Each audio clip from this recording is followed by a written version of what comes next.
Right. What's up, everybody? Are you enjoying the music? I was in a Vocaloid mood today.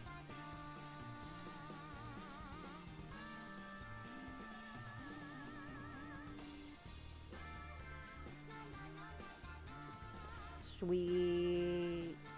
Okay. Just want to make sure I'm louder than my music. That's always very important.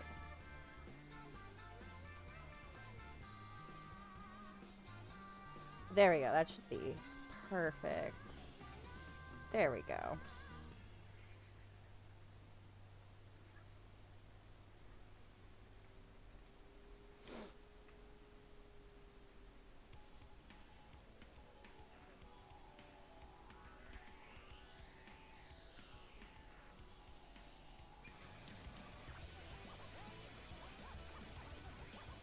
All right. Oh, wait. Yeah, it'd probably help if I... Yeah, there we go. Hi, guys. Now you can see me.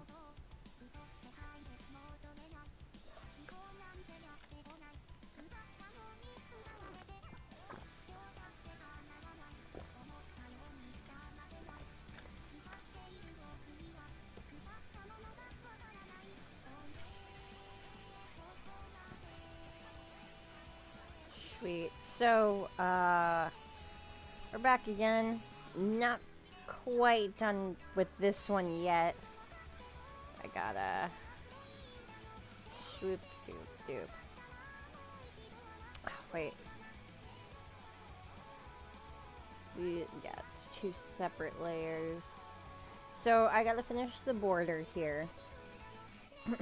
And, then make it into an icon. Whoop. Throw that above that one. There we go. Make this its own layer folder. And we're gonna go from here.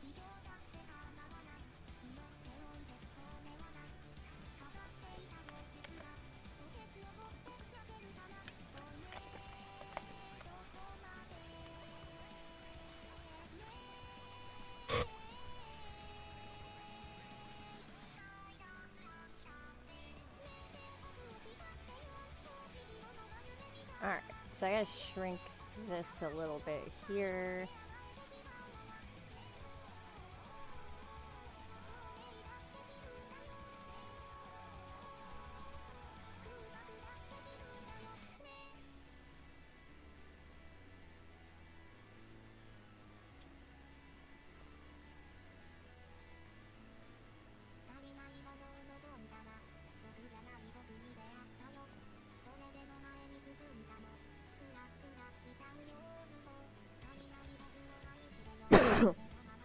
Oh gosh. Sorry guys.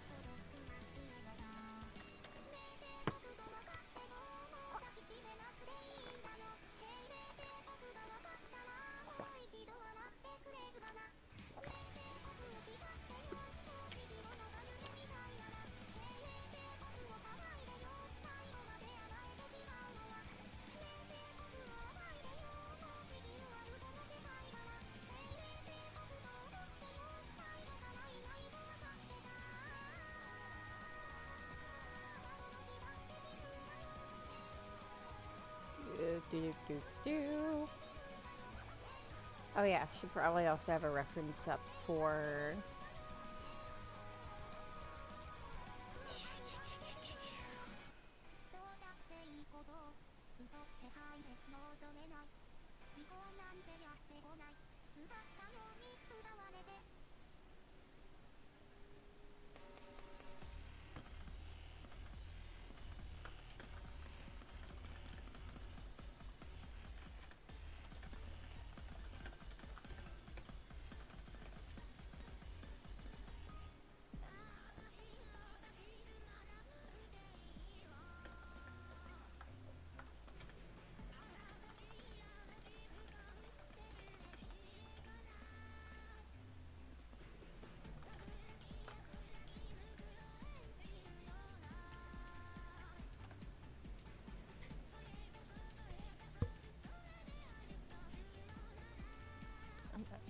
Actually...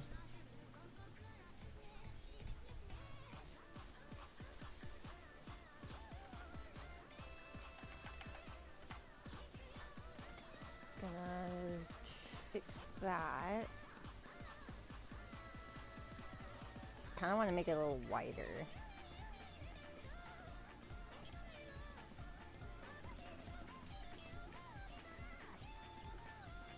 guess how has everyone's day been? I've had a pretty average work day, all things considered. I just went to work, came home. Nothing crazy happened.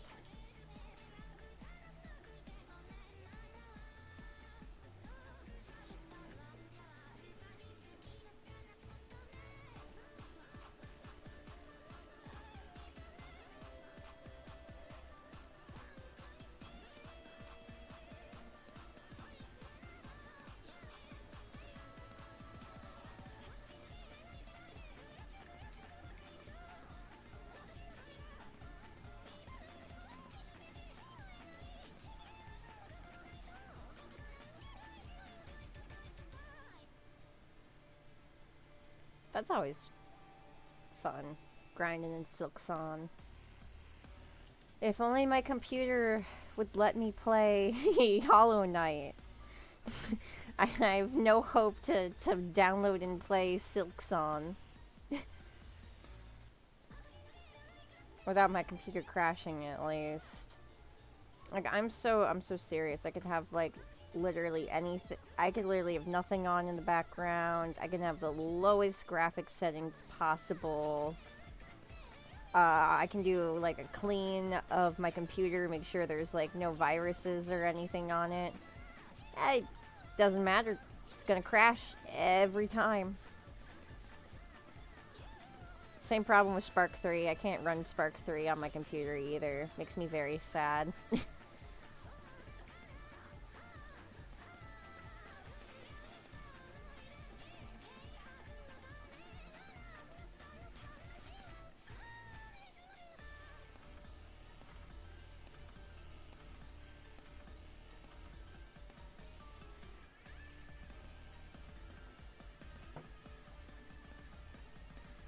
I do have a PS4.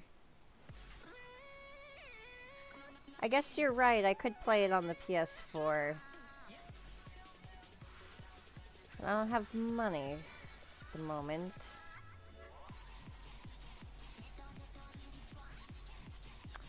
Oh.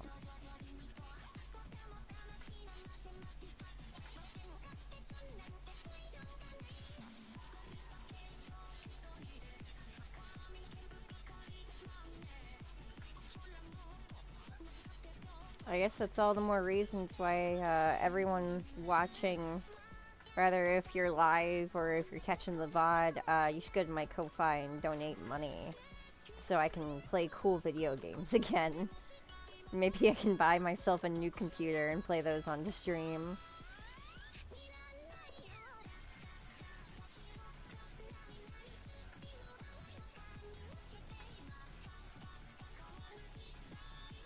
Because otherwise, I would love to play Hollow Knight live.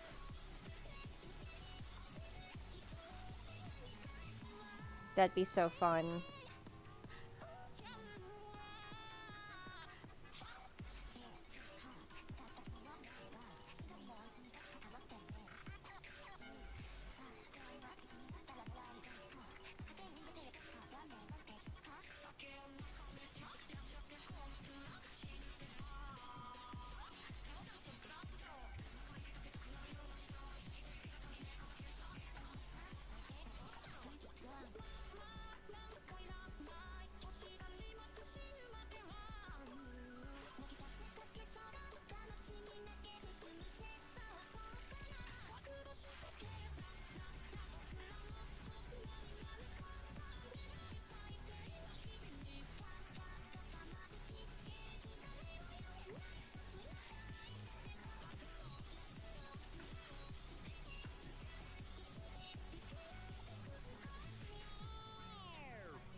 Oh, hey, what's up, Proto?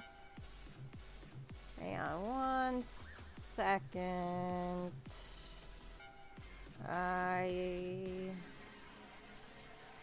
Oh yeah, I see. I think those messages, Discord messages, are you trying to summon me? Hang on.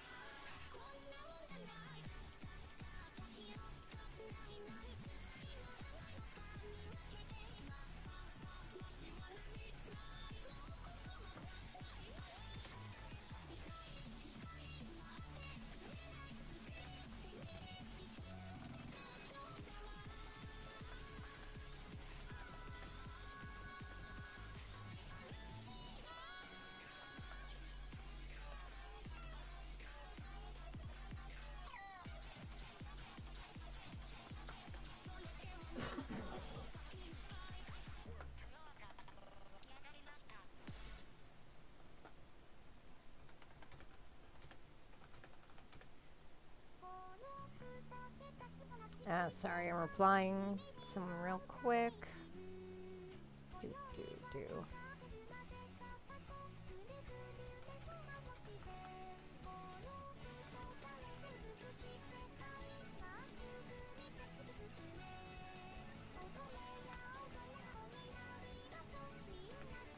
There we go.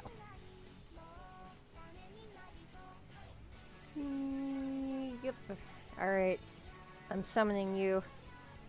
Yo, what up? I'm here. What's up? I'm chilling. I was just saying in chat, it's been a pretty low-key day so far. It's been a pretty low-key week. Oh, yeah, it's a pretty low-key week for me.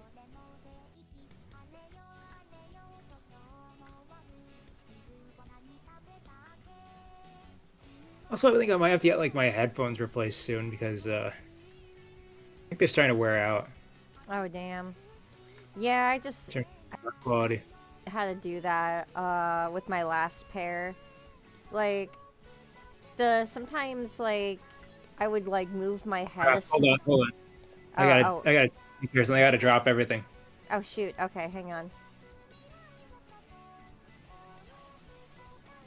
Alright, guess while he's dropping everything all over the floor.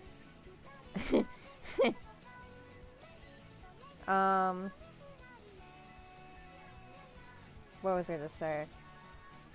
I actually totally forgot what I was gonna say. Yeah, no. The dreaded ADHD goblin came and fucking snatched that thought right up. It's just not there anymore. That's okay. I guess that happens. To me. Because life hates me. I'm kidding.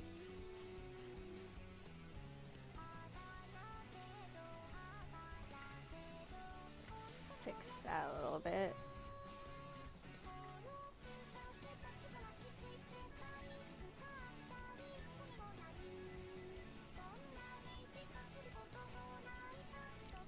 Really have to fix the fingers here too much at least.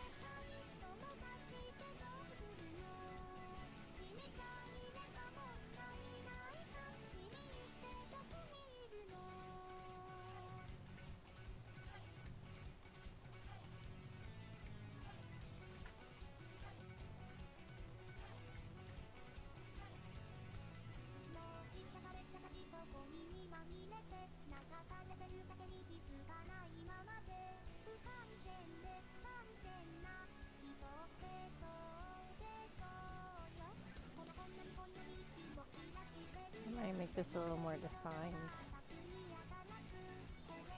Okay, I'm back. Just had to take care of the laundry. You're fine. It happens. I completely forgot what I was gonna say. Like, you say something about headphones, I think. Oh, right. Yeah. So, brain, please stop doing that. Yeah, no, so I, went and had to buy myself a new pair of headphones because of they just kept like shorting out like midway like through Discord calls or streams. Oh yeah. Yeah, and I'm like, man, if I'm gonna start doing this full time again, I gotta spend. I had a gift card, thankfully, but I was like, I gotta spend this on something. Um, but yeah, I like these new ones. They're pretty much just like the same ones I've been using for years. They're just new. My old ones Oh, yeah. were orange. This time they're blue. It's a contrast. Yeah. Even if I ever get like the Sorry. You're saying? Oh yeah, yeah. I was just gonna say, even if I get the same brand of whoa, those squirrels are fighting. Okay, okay, sorry. What's going on? There's, I have a palm tree like right in front of my computer. Like I have a window facing palm tree, and I saw two squirrels fighting. That was very distracting. No, no. Long story short, whenever I just like, I always use the same brand of headphones. I literally just, every time I get a new pair of headphones, they're just a different color. People are like, oh, cool new headphones. I'm like, technically they're not new, but thanks anyway. I get the same brand as the old. If I get these replaced. Mm. Sometimes I'll name them if I'm feeling quirky enough. I honestly name most things, even if they're just inanimate objects. Makes me feel better about using them. I don't know. I don't know. It's not, usually bad things tend to happen to my belongings before I can give them names or get attached to them. My all of my consoles have names. My PlayStation 2, the first one I had, the one that only plays PS1 games now. That thing likes to I lost my train of thought again. God damn it, why does this keep happening? No, the one that only plays PS1 games, I named that one Roxanne, after the Police song, because I liked that song when I was a child, not knowing what it Oh, I was. thought it was like the red light from like it not being able to like read the disc or whatever. No, that is really funny though, but no, actually, I just really liked the song when I was like 9, and I was given that When PlayStation. I was like around that age. And then, when I got the new one that I have, I decided to follow the trend of naming consoles after songs that are named after women. So I named this one Helena.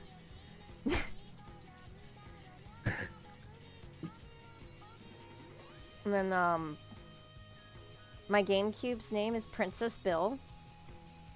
She's pink. Like, she was custom painted pink, and I bought her off eBay. And, I don't know, something about... I just was like, you know what, your name's Bill. It's Princess Bill. Yeah, if it works, it works. Hmm. And, I don't think I've ever named any of my own consoles, but I've been thinking of nicknaming my Switch "Loaded Diaper" after the sticker that I put on it. 'Cause I got diaper? loaded, I got, like a loaded diaper as a sticker as a gift. It was like I used to be like a huge fan of Diary of a Wimpy Kid when I was younger, Oh. Oh. and the gift was like a callback to that, like the sticker. So I just put that on my Switch. I thought it'd be funny. So now my Switch is loaded diaper. Loaded diaper Switch. That's funny.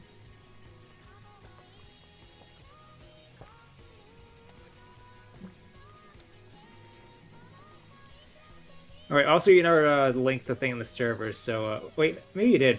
I think I you did thought actually, I- but I'm pretty sure I did oh, when I said we were going live in 15. oh, you said you're gonna go live in 15 minutes, but okay, yeah, And okay, then I never said mind. we were live, and the links. Okay, Yeah. Yep. Nope, we're good. Thank you. okay. False alarm. I just had to check. No, you're good.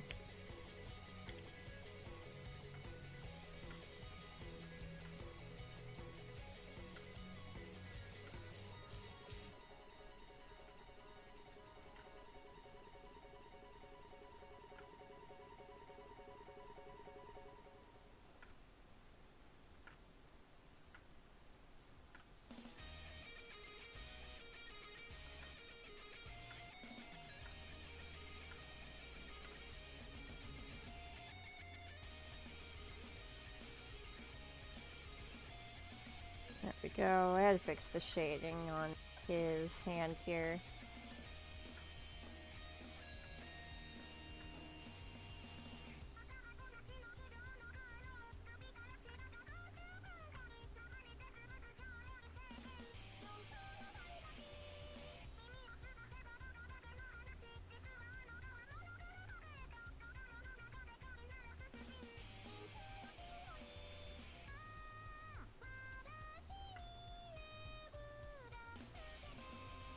Oh, maybe my headphones. Oh, I should also just clean my headphones too. Maybe that could also cause an issue. I could help. Yeah. Never thought of that, but That's great. Now everyone knows. But, well. look, it happens to everyone. Everyone should clean their headphones. I feel like not as many Tons people of people do it forget. as you might think. I definitely don't do it as often as I should. I probably should clean them out a little more. I Definitely. used to be a little better at it, but I've gotten so forgetful. Yeah, sometimes I just forget. It happens.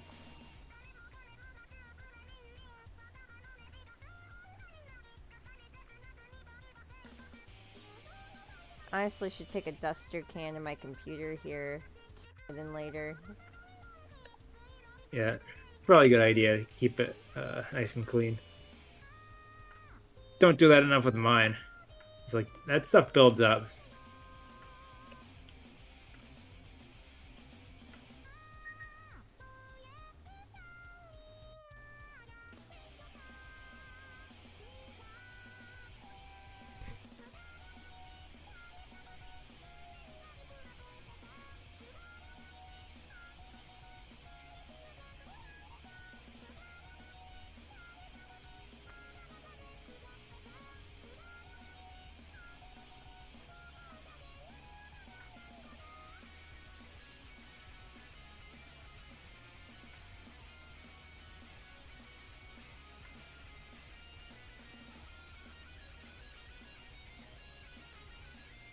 Oh, yeah, still got to figure out what game I want to play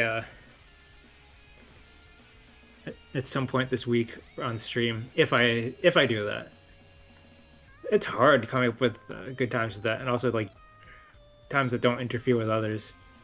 Yeah, and I mean, you know, that's kind of why like I jump in call with you sometimes, and I'll be Yeah. like, "Hey, this is the schedule. This is what we're doing." And just kind of get like feedback on like what your plans are and how that can like interchange, you know.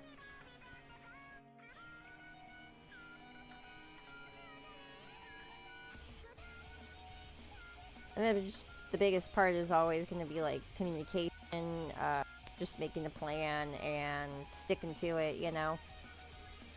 And even then, when Yeah. like things come up, you just got to continue to communicate about it. Yeah. I mean, sometimes it's hard to like get exactly the right schedule. It's like my original plans for my comeback stream were stream on Saturday, but I didn't have enough stamina, and also I was so busy with trying to like get the assets ready. That I Yeah, just,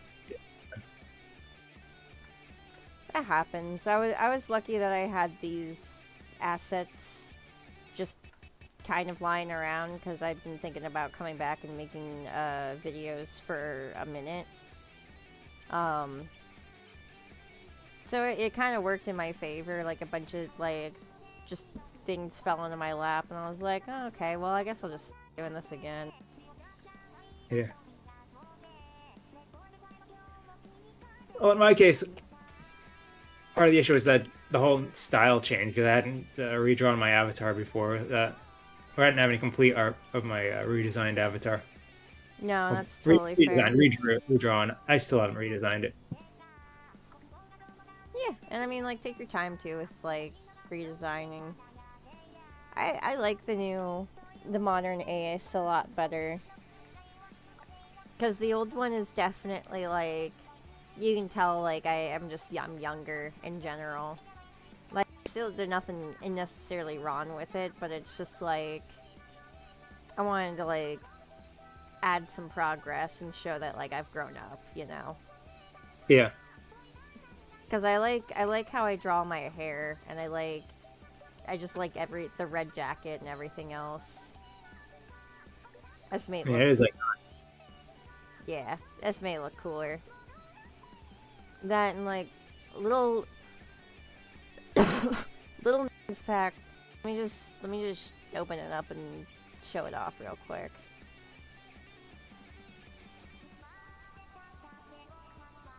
Yeah, I'll just open this one. This does the job. So these little gloves right here, they're all of the same ones I gave Beatrice, and they were inspired by like real gloves that I actually had. Like, I got them with a Halloween costume. I was like an undead cheerleader one year. And I loved them so much. I kept them even after the costume stopped fitting me. I just kept wearing them. So they're immortalized forever on my little OC there. I mean, I like they add a lot of character. They did.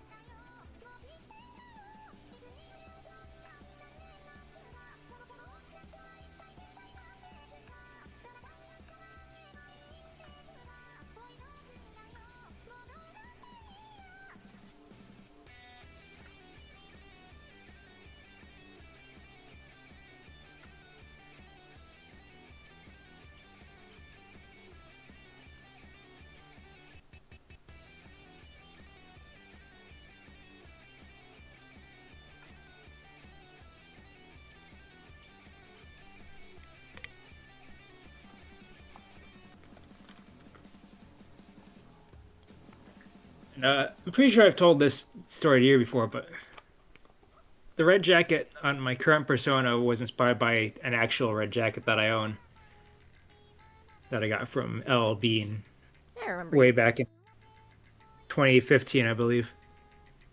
I remember you telling me. But when I was like redesigning my avatar into the current one, like that was that was a key element that I wanted to have as part of my new design, because I didn't care for the previous outfits that I gave my avatar, because it was mostly like t-shirts or like sweaters, like quarter zip sweaters. And I started to realize that maybe that's not what I really want, so I just redesigned myself. Yeah. I mean, that was also another big, like, push into my redesign, too, is because, like, hang on real quick. I'll throw it back up again. I used to draw myself with eyelashes, and, like, one of the things that I've done to kind of move away from, like, presenting more, like, traditionally female is my persona doesn't have any eyelashes anymore. I totally took those away. I think it's a good change. Yeah. I like the old style that I used to give them. They were like all big and like chunky, but like it just isn't me anymore. You can still recycle those eyelashes for another character. Maybe. That was something I like saved specifically for my OC persona thing. That way, like, people could tell it wasn't a Coda's World character. But, I don't know. I could always, like, reference it in, like, thing in Coda's World.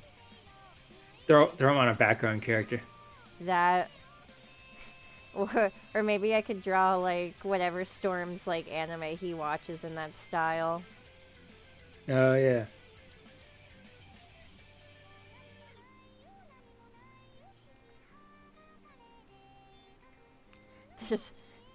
There's really only two right now that like have names, which is we know about Cutie Soldiers, and then the other one's just called Vampires on Fire.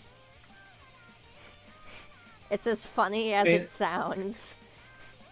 I mean, the title is tells you all you need to know about it. It's like it's metaphorical and metaphysical and quite literal all at once. But especially literal. Yes, especially literal. They are on fire.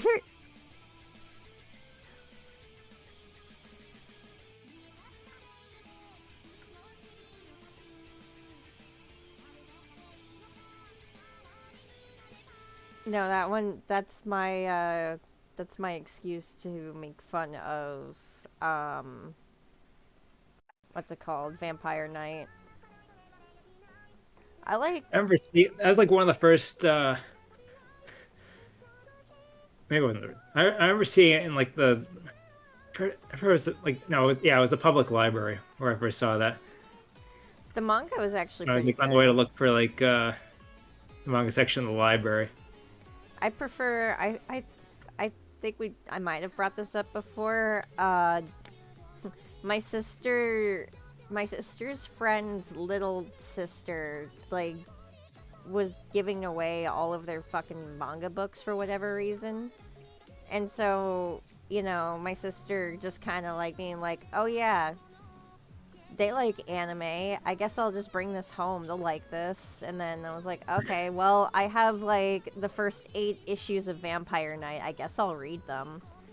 And yeah, not bad, honestly. Like, for like a romance manga with like, I don't know, like what's the love triangle? Like, not bad. It's pretty fun. I like the lore, the vampire lore they have in.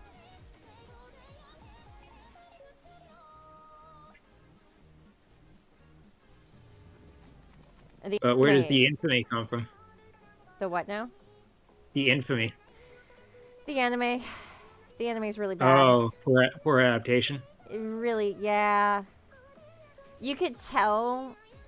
You can tell because I think Vampire Night was written before Twilight came out. But then Twilight came out, and then the anime came out, and you can kind of tell they were influenced by Twilight. Oh no. Well, So that's Troy's fault. Oh, yeah, Grim is gonna love hearing about this if he catches the VOD. Is he hates Twilight with a burning passion because his teacher was like a Twilight super fan, forced everyone in his class to read it when he was in like middle school. I hated Twilight. I hated Twilight That's even when I was a kid. I was like, this shit's lame. Like, I was a fan of the Christopher Lee movies when I was younger. I loved watching monster movies. So I was like, all right, yeah, a teenage monster movie. That's gonna be like scary, right? This is gonna be cool. And I was like, this is the lamest movie I've ever seen. I think it was the first time I got angry, like actively watching a movie.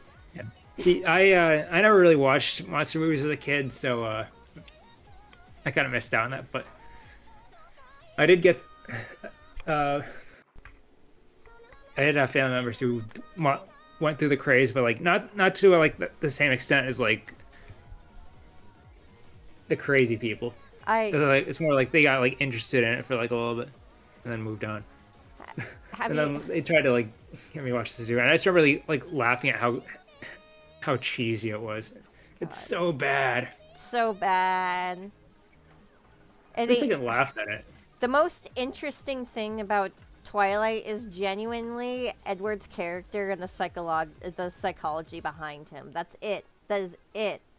That's the I most. remember hearing about how Rob Pattinson intentionally played him as like the biggest loser ever. Yeah, well, because also, so he had access to an early version of Midnight Sun, I think it's called, and that is the book that is from Edward's perspective of everything, and it took like 10 years for the book to actually be finished. And when it came out, and you read like Edward's perspective on like everything, it makes him make more sense in the movie. It's really interesting. Like, you really kind of get to understand his character even like without reading Midnight Sun, because again, the lead actor, he got to read that part pretty early. Yeah. But yeah. No, other than that, Twilight pretty much blows. Yeah, it wasn't very good. No. I couldn't get through it without like cringing or just mocking it. Which, yeah, I know it's a little bad faith to do that, but I it's not mean, like I had much of a choice. It wasn't very good. oh no, the multi-billion-dollar company. I'm sure they're gonna be crying for weeks about it. The horror. Oh, speaking of which, I heard Hollywood's feelings. Oh no. yeah. Speaking of hurting Hollywood's feelings, congratulations to Markiplier for being #1 not only in the U.S. Yeah, it's but he's also #1 in pretty Australia, based. New Zealand, and Canada right now. I think you said something about Europe too. I think in the video, right? I think he What? said that he wants to Am I bring. spreading misinformation? No, he said he wants to bring it to other countries. Oh, Zaki's talking about Salzburg. Oh, Salzburg. but I could never. I I could never stomach Salzburg.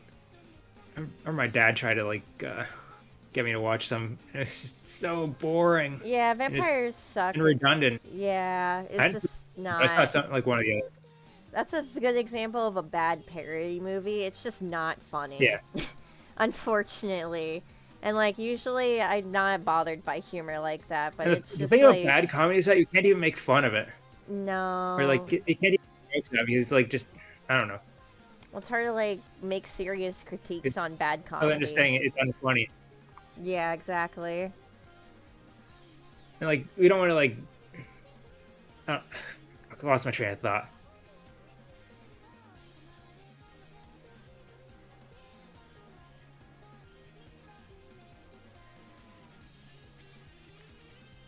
Yeah, I lost my. I don't remember where I was going with the whole train of thought about critiquing parodies, but It's alright. The ADHD goblin's at it again. what is important is that it is. I guess it proves that comedy is not that easy. Like not everyone comes to it naturally, and also, is it okay? Good. I thought the stream broke for a second. No, it's fine. Cool. No, comedy is definitely not easy. It's even just like the comedy I throw into like Coda's world, like those are jokes that I've sat on and have laughed at myself like for thinking about them later several times. So I'm like, okay, yeah, it's a good joke. Yeah, that's what I've had difficulty with my own scripts is the humor. Yeah, and even then Coda's world has like been less forcefully humorous and just more like taking in the story and the scenery more seriously. And then throwing some jokes in here and there to like throw people off and be like, I cannot believe that person just said that, you know. Yeah. Well, most of the humor I tend to come up with is slapstick anyways, and that'll sort itself out eventually.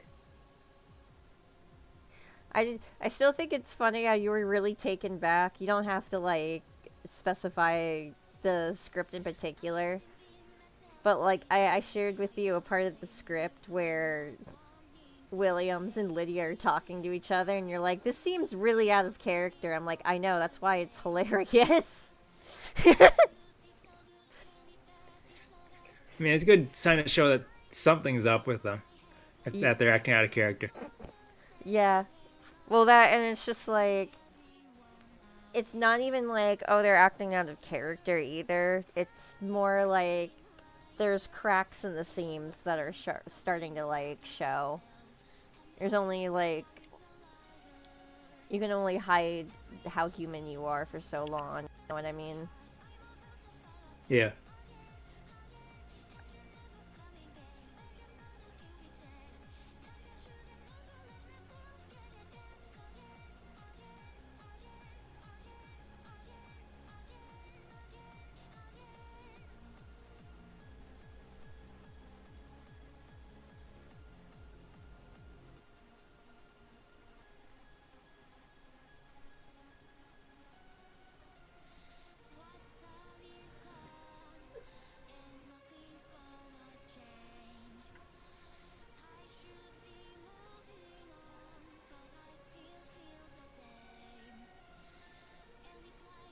Drama.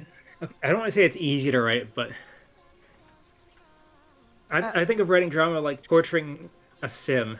You just try to like think of like the most awful things you can put your characters through. I tragedy comes a little bit more naturally to me, for very unfortunate reasons, but like also just like I was given some very good advice from a book critic that I watch from time to time on YouTube, and he said if you ever get stuck anywhere in your plot, you should think of the worst possible thing that could happen next and then make that thing happen. See, my problem with that is sometimes when I think of the worst possible thing, it's a little too tragicomic. Or like, and then the anomalies all got slaughtered by meteors falling from the sky. Well, Yeah. well, and then you have to take it example from George Lucas when they were making Death Mall.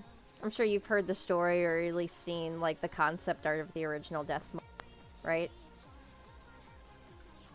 Uh, I forget. So he told the artist, "All right, I need you to make your worst nightmare." Actually, I can even just pull this up on stream because it is better with visuals. I want you Oh, to okay. yeah. Hang on. Yeah. Death Mall. Oh, I mean Darth Maul. Darth Maul. Of course I do. You've been saying Death Maul. I was getting very confused. Which it sounds like the name of like a separate like horror franchise thing. Death Maul, Maul. the mall that kills. The mall that kills. No, that's called Chopping Mall. Real Yeah. movie. The- uh, frick. Hang on, concept art. I feel super slow.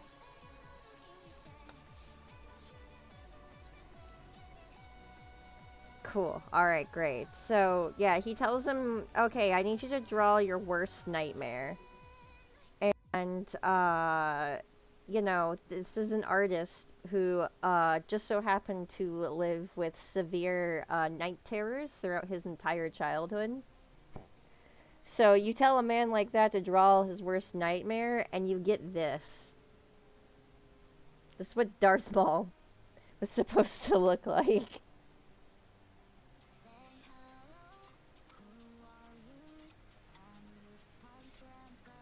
the hair is a little tacky, but the face is like perfect for like a Sith though. Yeah. Nah, and it's just like, the reaction that George Lucas had to this was, okay, now I need you to draw me your second worst nightmare. And sometimes you just have to like go off of that vibe there, where it's like, okay, that was really really bad. Ooh, what's a little less bad than that, you know? Yeah. It's a balancing act that you know, I feel like every creative really has to make. And then they totally squandered all of any potential he had in the actual movie, and then he wouldn't get any potential until Clone Wars. But Lasai, uh, yeah. Clone Wars kind of ruled. it did. Got to see like a lot of it a few years ago. So that was fun. I was it was like airing actively, I think, on Cartoon Network when I was Oh younger. yeah, I also remember seeing like an episode like on Cartoon Network when it was airing like actively way back when, and that was I think that had to be at, like a hotel or something because we didn't have Cartoon Network at home, but you knew that already. Yeah. The audience might not. Mom, can we stop and get Cartoon Network? No, we have Cartoon Network at home. Cartoon Network at home. There's a bunch of VHS tapes and DVDs. Understandable. Growing up with cable was just different, man. It's hard. Just the rabbit ears for me. It's hard to explain, but it was everything.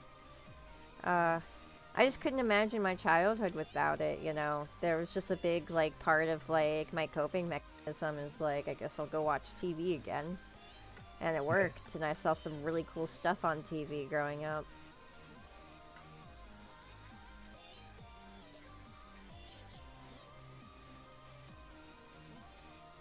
I mean, for me, it was like it's kind of like that, but more focused towards like games mostly, and YouTube, and wikis. Fair enough. I knew that already. Yeah, I loved watching Boomerang and like all of the reruns they would play of Justice League and like the 90s Batman. And even more and more, just superhero shows. My first exposure to like the old DC or like the 90s 2000s DC shows was it was a coloring book for Justice League, and also like just a regular picture book as well. Like those are like that was my first exposure to the DC animated universe. I would say my first exposure was honestly I like kind of vaguely remember this. I had to have been like mid-5, like a super little kid. And my mom and dad found the Super Friends on the little on-demand service. They both got really like excited because they grew up with Super Friends.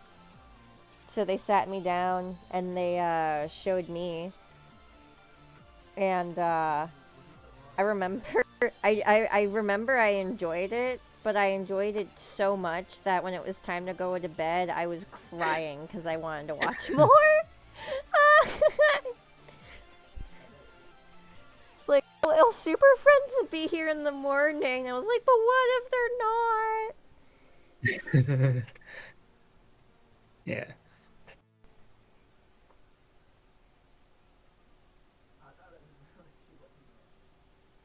I also remember my younger cousin got really into superheroes when he was a kid at one point. 'Cause he'd always like have like a different interest like every like year or so. He's like like one year is like oh,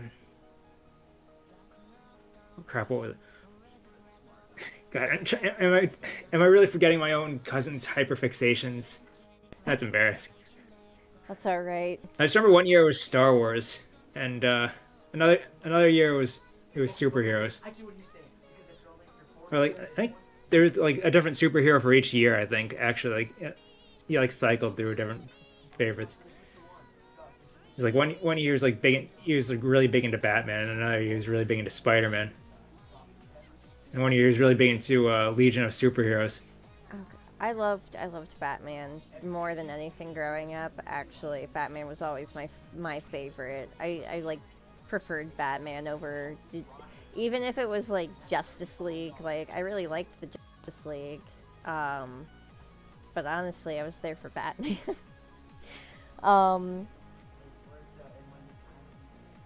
But you know what else I also had, because we got Boomerang at some point. Was it a 66 Batman? No, even outside of DC, like I was given I was given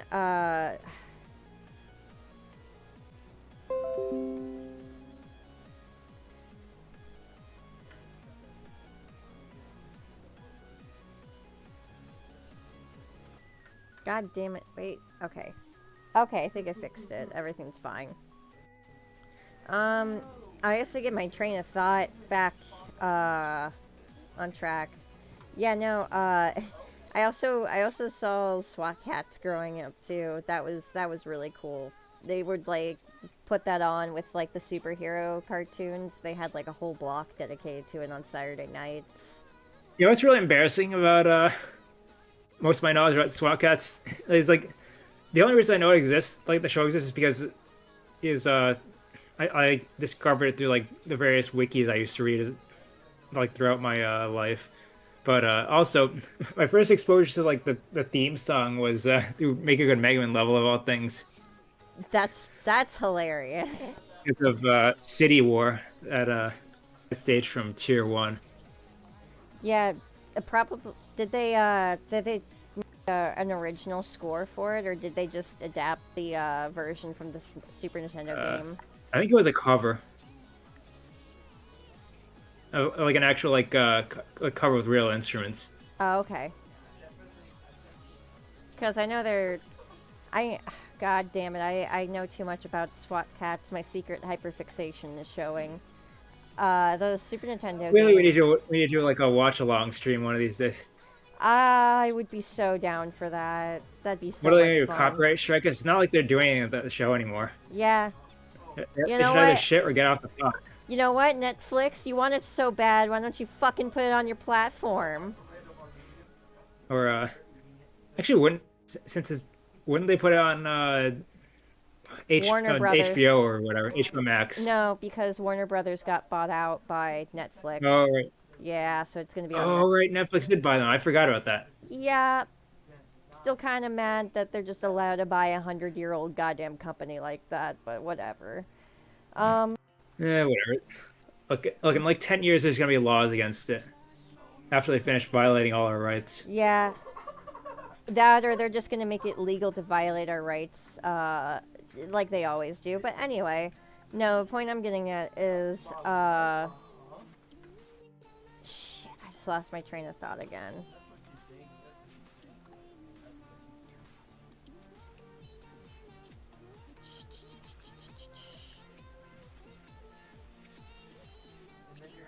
Damn it, this is not Well, take your time. working.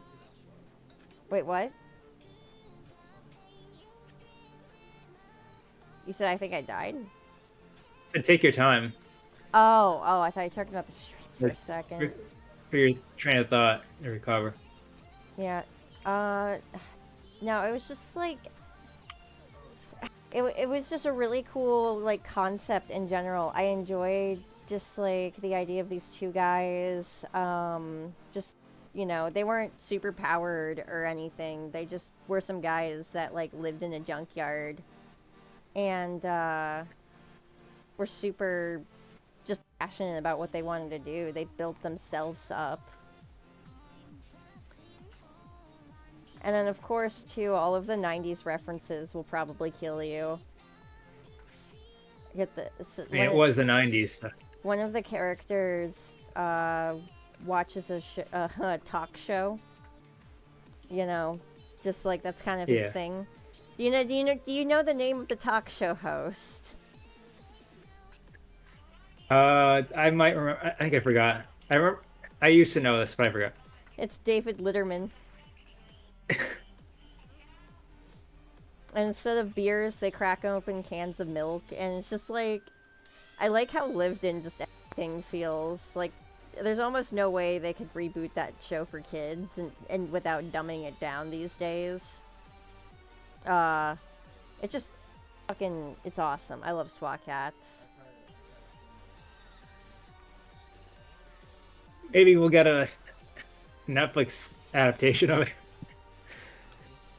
Okay, now I've got this like mental image where it's just like two like actual like live action cats just sitting in like a prop plane. Oh my god! Like, made out of like plastic and cardboard. It's just and they're like wearing like the little costumes. Oh, okay, I would watch that. That's adorable. I would watch that.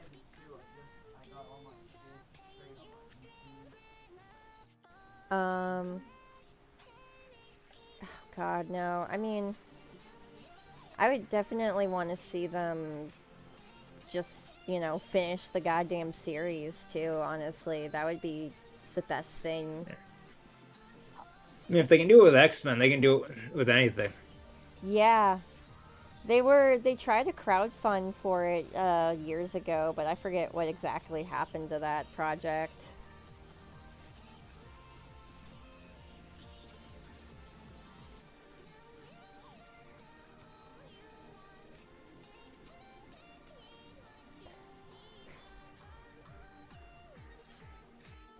Alright, now it's time that I admit one of my very first cartoon crushes was Razor. I have no explanation for why, but I would like to blame him for being a furry in my teen years. Furry. No, I'm not gonna. I'm not gonna make fun of you for being a furry. I it was just, I don't know, he had a cool personality and have any friends. It makes sense.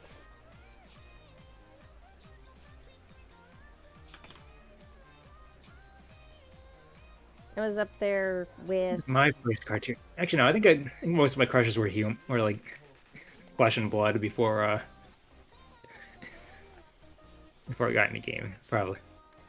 they I mean most it was like it's just one of the first. I feel like two that like were definitely before that would be Robin from Teen Titans because I'm a basic bitch like that. And then the other one was Sam Manson. Oh, that explains so much.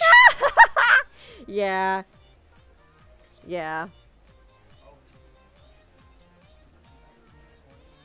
I feel like that's not an uncommon one either, but it's It is a pretty common one. Yeah.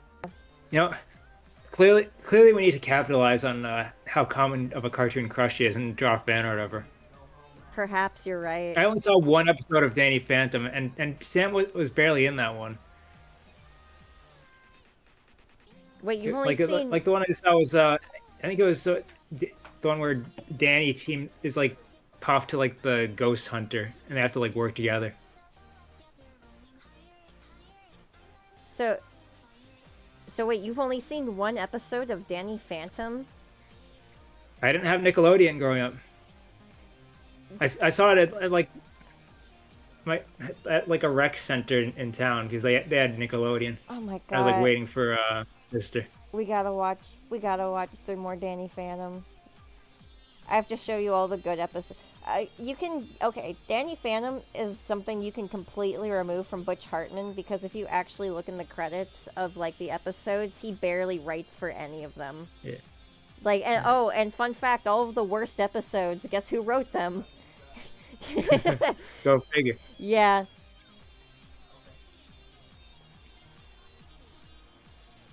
That would also be a really fun watch party. Watch Potty. You turned into JFK for a second there. What? Nothing watch bad ever Potty. happens to the Kennedys. Want to come to my watch party? Come to my watch party.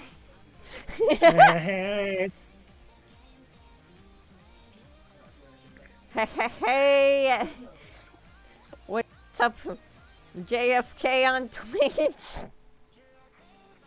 He would stream on Twitch. I've hit 1 million subscribers. I'm like a billionaire out here, but in YouTube money. I love how the fan favorite character of that show went from being Gandhi to JFK. It just really shows like the cultural shift. I feel like we went from wanting to love the funny guy to loving the himbo. I mean, he's still also the funny guy. So fair enough, yeah. Clone High was awesome. I'm so sad they took it off of YouTube. Oh, right, they did take it off of you. I remember being really disappointed when they did that. It's like, dude, it's the same thing, too, we're talking about with, like, SWAT Cats. It was, like, for free for years on YouTube, and no one gave a shit. And then suddenly, oh, no, we can't let you see that anymore. Gotta give us money now, guys. Come on. On the bright side, pretty much every Sonic cartoon before Prime is free. Yeah, so that's a plus. Yeah, that. Oh, and all of Sailor Moon's free, by the way. It's just. Oh, I didn't know about all of Sailor Moon becoming free. Now. I thought you had to like buy it or something. No. When you were doing like the watching the stream. No. The reason why I pirated it for the watch-along. Oops, spoilers. Yeah, or that'd be pointless now. I gotta type this real quick. How does this look so far. There we go. The reason why we pirated for the stream was because the free version is subtitle only, and I feel like yeah. And then the second part is I don't like the color correction. So a fun fact about Sailor Moon is that if you grew up with it and you're like, oh man, didn't the show used to have a pink filter? What happened to the pink filter? Moon. Pink tint. Yeah, the pink is kind of iconic. Yeah. Intentional or not. So, oh, yeah, here's actually a really good comparison. It's probably going to look super JPEG-y. But let me create new from clipboard. There we go. So yeah, the one on top is probably the one that you grew up with. This is definitely what all of my VHS tapes look like, with the pink filter on them. And apparently that's because of film degradation. It wasn't purposely like that to make it look like dreamy and whatnot. It just happens over time with certain cells. They go bad, you know, they kind of rot away. So that's why it looks like this now. I just don't like the cleaned up version, even though it's the version that you're supposed to see. Is Sailor Moon. Yeah, it looks so much better with pink tint over it. Oh, here, this is actually a really good image. I'm also kind of ashamed about the whole subs only thing. Yeah, I mean, it's not that bad, though. I like having options. All of the movies are in dub. So if you want to watch the movies on YouTube, they're free and the movies are dubbed. But for some reason, the series is all just the original sub. I believe the movies were all the Canadian dubs, I believe. I think so. If I'm not mistaken, I think you're right. Don't quote me on that, but I believe it was Canadian. But people were talking about that in the comments. It was a while since I did that. But like, I felt like I was kind of getting locked out of the continuity because I watched that before we did our group watch. I think it was I was watching Sailor Moon R, I believe. That was what I was watching. So like I was kind of locked out of like a lot of like the stuff that happened. To be fair, I think Sailor Moon R was specifically made so you could watch it without seeing season 2. So it doesn't spoil anything for season 2 other than like now Chibi. Well, it's not. I didn't even watch season 1, so yeah, it didn't really spoil much. You can just kind of watch it divorced from the rest of the series if you really wanted to. Moon R was actually my favorite one growing up. It used to be a bit of a meme in one of my friend groups. I had that one on VHS, and then I also had Sailor Moon Super on VHS.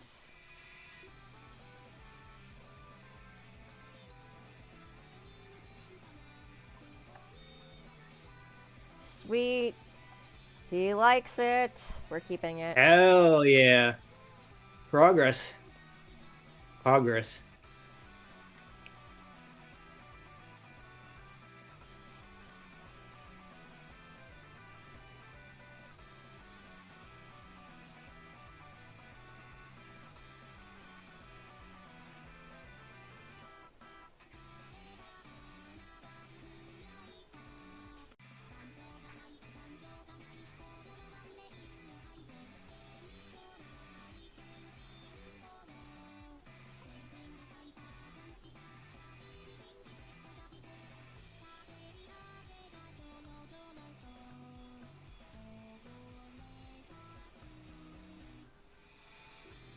Okay. Well, that was the last commission I had to do. That's cool. Time to guess it's time to commission you just so you can Oh wait. work to do. Oh wait, damn it. I do have to actually make an icon version. Oh right. Yeah. Oops. That's okay. Not quite done. Just different resolution, right? Yeah, pretty much. I have to crop it and just make a new, different Okay. border. Actually, hang on real fast.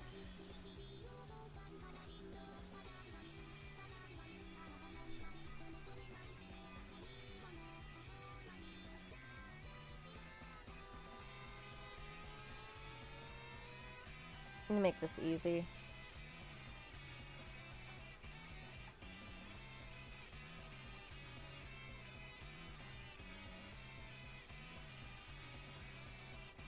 Not sure if this is TMI, but I've had like some really annoying vocal stims I've been like trying to like hold back on lately.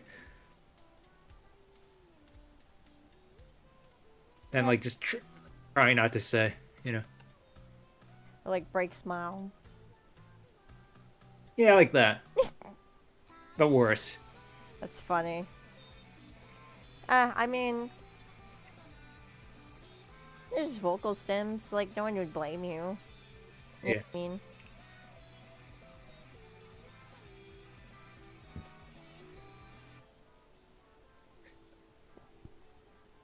I mean, part of it's like just me making fun of like just Oh, hey, what's what's it up? called? Oh, hello, guy. The Yeah, we're just forbidden talking about stems. like forbidden stems, yeah. Like why did it like why do you have to have like the dumbest like vocal stems? Something. Like I miss when one of the when my usual vocal stem was just Peter like doing a Peter Griffin impersonation of just him saying skin, That's pretty which funny. I think I have brought up before. I love that one. Or I love that the meme that spawned that. It was the funniest thing ever. I was like dying. Dude, I genuinely forgot until last night that Bob the Builder was ever a meme. Like, I forgot that that was a meme at all at some point. I mean it wasn't a meme for very long, was it? Really, no, it's short-lived. It's just, it wasn't a very memorable one, but like, you bet your ass I cackled laugh when I heard that theme come on and remembered. No, it's fucked! Yeah. I also remember it took me so long to figure out that the version that I saw as a kid was actually the like the American dub because it was originally a British show. Oh, yeah. And I like didn't know that until I was like in college, I believe. So, I actually had a weird version of Thomas the Train Engine growing up. Most people, like, in my age bracket, they remember, damn it, I'm forgetting his name. Like, Alec Baldwin. Everyone Oh remembers. yeah. He was the conductor, in the 2000s.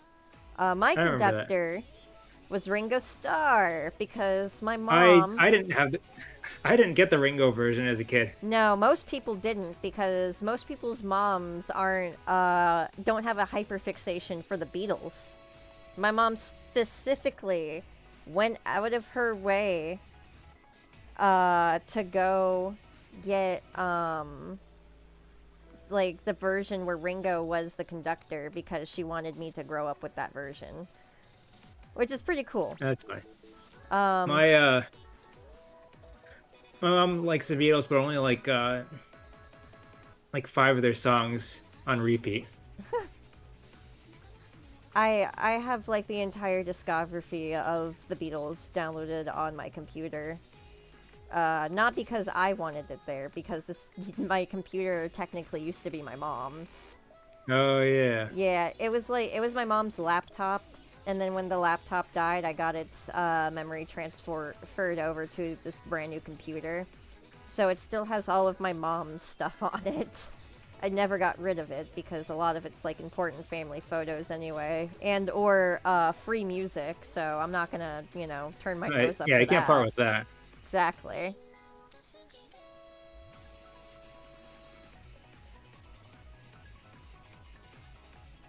I wonder if I ever, if I still have. Actually, maybe I don't. I don't think I have it anymore. Or maybe I did, maybe it's on a different computer. I found like old bootleg concert audio of the Grateful Dead. I don't even listen to the Grateful Dead that much. That's It's more actually they're more of my dad's thing, but that's badass. I like found it on a site that like had it for free, and it wasn't even like a pirate site, or to my knowledge, it was like just a place to find like free archived music. That's actually really cool. I don't even remember what it was called. I wouldn't call myself a deadhead, but like both of my parents are definitely deadheads. That was my dad's. My dad loved the Grateful Yeah, Dead.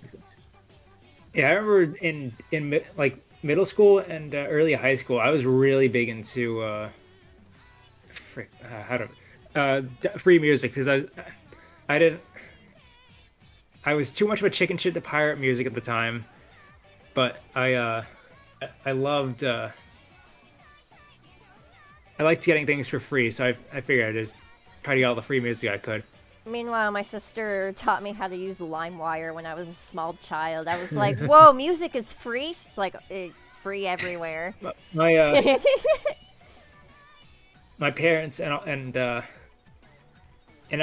my school and like all the adults always used to tell me how digital piracy was evil, so You I never wouldn't did it. count a car, would you? You wouldn't download a missile. You know what? I would download You a wouldn't car. you wouldn't murder a policeman, take a dump in his helmet, and then send the helmet to his grieving wife, and then steal it again.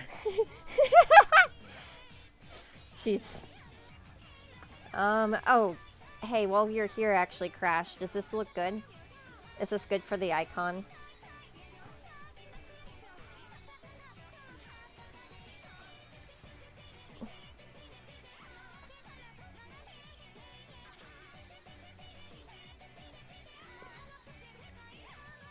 Piracy was just always like casually around in my house. Oh, sweet. Which makes actually a lot of sense, to be honest. But yeah, no, I just wasn't really like worried about it. I was like, oh, it's free. Oh, they're billionaires. Oh, okay, yeah, I guess I this is wish I fine. pirated all my textbooks in community college. It would have saved me so much money. There we go. But then again, some of the textbooks were like proprietary or like put together by the professors, so I couldn't pirate everything. Cool. So I'm gonna send you over the piece here. Hell yeah. Oh yeah.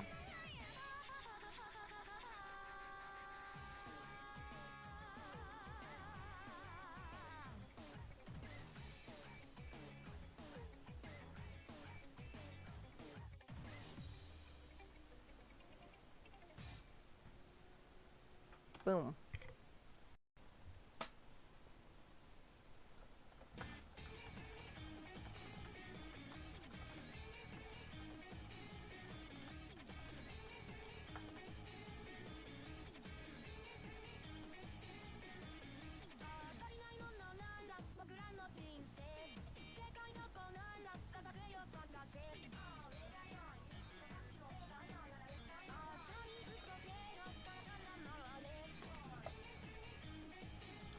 Yeah. I think it's more like to each their own. I definitely feel like it's important to always support the official release, and I Yeah. do try to go out of my I am way the same way. I to mean, do that. I used to be, yeah, no, do it the same way, but in a greedy society, I feel like it's kind of inevitable to pirate some of this. Oh yeah. Like, I don't feel bad about pirating music, especially if it's never gotten like a re-release, or if like the means to get the songs are like just really obscure or just impossible or don't exist. Yeah. Like a lot of game music, like one of my friends is a huge Klonoa fan. She was talking about how like the official Klonoa OST album is really pricey, but it sounds really good. So Yeah, like man, if you can't afford an actual copy of the game, because fun fact too about all PS1 games, if you put them in any modern day computer, you can just open up the files and rip them, and even like though I believe like the Klonoa OST soundtrack had like cleaned up versions, but don't quote me on that. that would make a lot of sense. And they Sony used to do stuff like that back in the day anyway, so like that would make a lot of sense. But that is an easy way to get clean rips from any PS1 game soundtrack that you want. Yeah. Although if you put fun fact about Symphony of the Night, if you put that in your computer, it does give you like a warning audio message saying that it's a being that piracy is wrong and that you shouldn't do it. And then he leans really close into the microphone and he says, "But you're gonna do it anyway, won't you?" I mean, at least you also get like a cool bonus track from putting it in your PC. Yeah.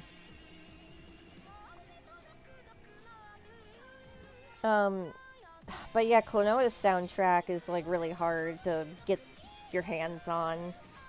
I really, really would like that definitive edition. That'd be sweet. Oh yeah, got on my wish list. Maybe I'll get next sale or something. I think that would be another fun game to stream. Klonoa, yeah. Especially because of like how heavy and emotional it gets. I think that would just be like a really good one to go through. Like actually the whole duology. Though maybe wait for the second one because if you're worried about your PC's like hardware or whatever, because PS2 games can be a little iffy to emulate. Yeah, I would love to set that up, but like I'd have to get this thing stabilized somehow, or get a new one. So looking forward to the price drop for RAM, so I can upgrade my PC and give it more of that. It's like that's my the one thing I had to cheap out on, or that I'd have my family cheap out on when I was doing like the whole Christmas wish list. Mm-hmm.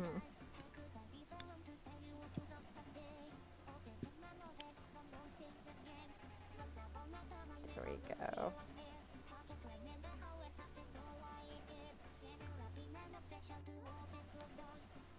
And I do believe like the lower RAM is kind of what's holding my PC back from being like really good. Well, that and I could use a few more upgrades as well, but those will come in time.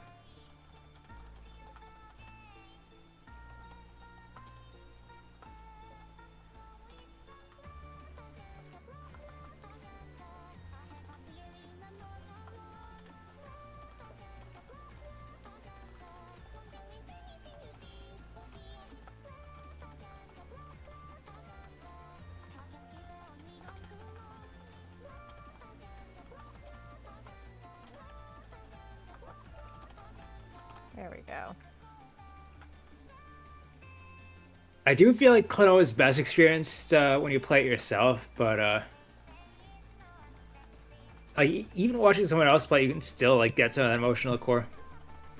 That's. I mean, just as long as you don't talk over it too much. Just, like, let it play out. I watched like a full playthrough of Klonoa when I was younger. I was like maybe 15, and like I was bawling my eyes out. Oh my god, Klonoa is so good. I forgot when I first I don't think I got through like a full playthrough when I first like got to see like a Klonoa playthrough, but I saw I forgot what the sun level is called, like the one theme where you're in the sky. That was like the last one that person uploaded, and before they like moved on to a different channel, I believe. Huh.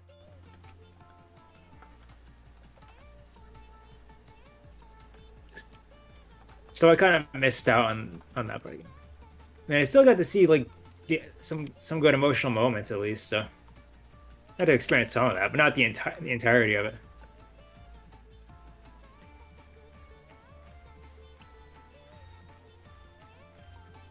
Alright, cool.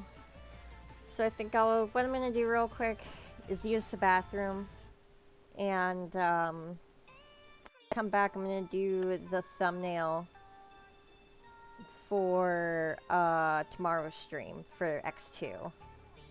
Ooh, nice. I don't think I shared with you what the idea I had for it was, but because the game is about putting Zero back together, I was gonna draw you a little Mega Man Sona, and then have me like carrying parts of you, and you're like, "Watch the legs, they're in mint condition." That would be pretty funny. Cool. All right, BRB. I can't believe I hid myself but wasn't able to repair myself. Oh, that's gonna be the inevitable X6 stream. Oh, you know it's gonna happen. They And then maybe you can experience X6 tweaks afterwards, or like the X6 retranslated. All I'm gonna say is they better announce X9 first. That I'm still holding by that. I made it a point when I played Mega Man and Bass. I was like, I'm not playing Mega Man and Bass until they announce Mega Man 11 because I thought it'd never happen, and then it happened. So And, I guess I'm in trouble. I mean, it was worth it. It was one of the defining moments of the channel. It really was. It was a fun playthrough. It's not like fun. Thanks, dude. Appreciate that. Alright, I'm a BRB.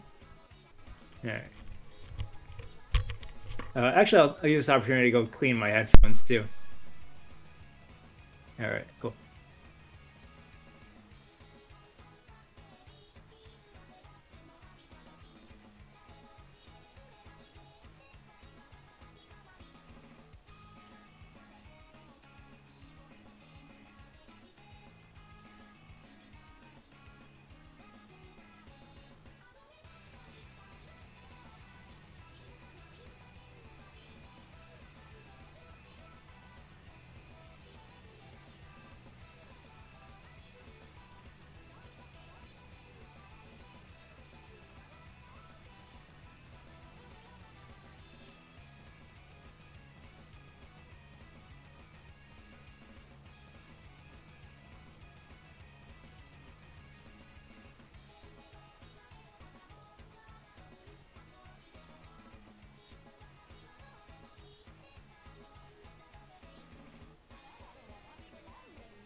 Okay, I'm back.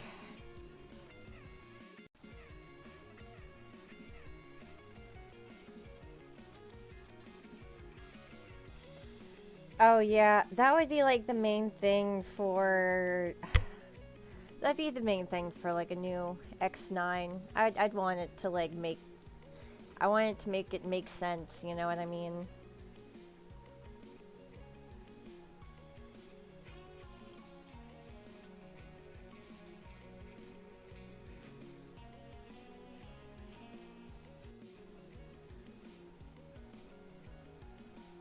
Thanks.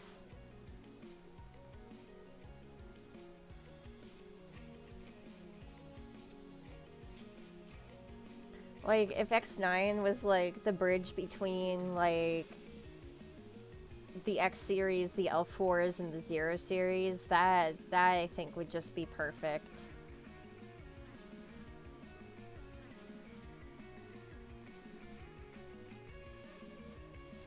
I know, the poor OCs. They're just as confused as everyone else. No, really. Do...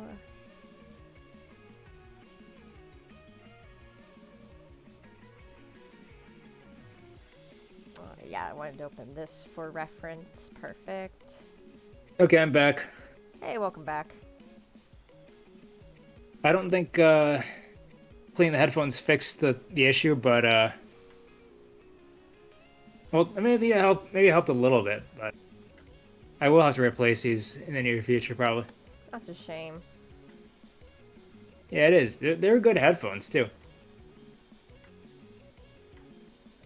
Like these have lasted me 3 years. I think those last ones took me about like 3.5 years to get through. Seems to be the average lifespan for a pair of headphones. The thing is, I have like this is like one of 2 identical pairs I own, and I have the other one plugged into my other computer. And the other ones haven't lasted nearly as long. I mean, actually, no, the ones I'm currently using haven't lasted nearly as long as I'm trying to say. Yeah, like it's like suggested that like X7 and 8 like might be canon, but like it just never like goes all the way with it in the Zero series.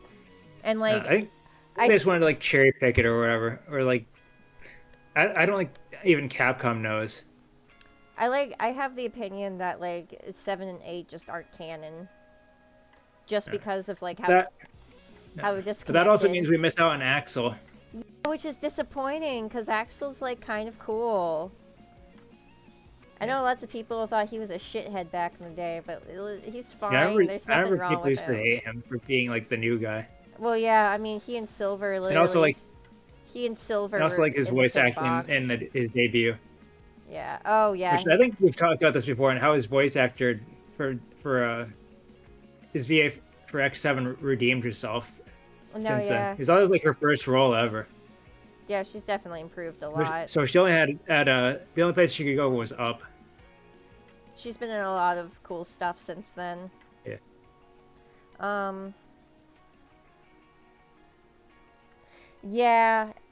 Yeah. It's just a damn shame because like X5 was supposed to be it. That was gonna be it, guys. But at the same time, X5 kind of feels like a wet fart of like an ending to the X series because of like the whole budget ran out thing. Yeah, and like I could see how that would just kind of be like really disappointing for several reasons. But X6 is not any better. And they really botched X6 in every way possible.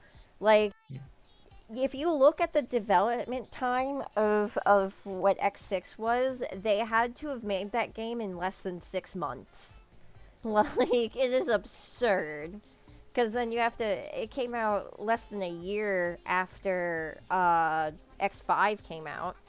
And then you have to factor in that they had to, you know, actually produce all these CDs back in the day, which took a few months, have them all shipped out, and then have those ready to be in stores. That game was made in less than 6 months.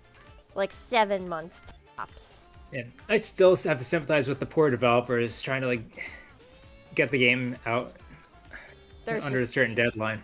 There's just no time to like. There's just no time to like test anything properly.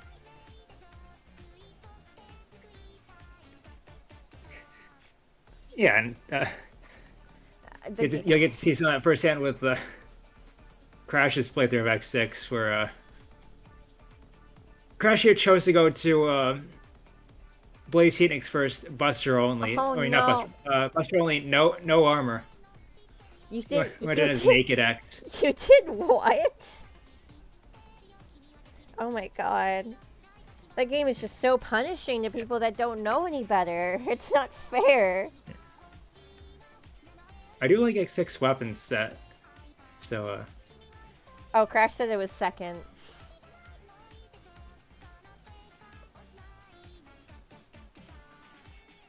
Okay, a second. Here goes me spreading misinformation on the internet again. Took you too. It was still very early in the run. Oh my god, you poor soul. I just remembered like it wasn't the going first, but it was like it was the fact that he went early in the run with barely a weapon. I hate to Donut. back him up, and also no armor. I hate that donut so much. Yeah. What even is it? What are It's supposed to be an Ouroboros made out of nightmares. it literally? It's like the nightmare is supposed to be some like weird like borderline supernatural AR like shit, but they were talking. I should have paid attention when they were talking about that in one of the servers I was in the other day.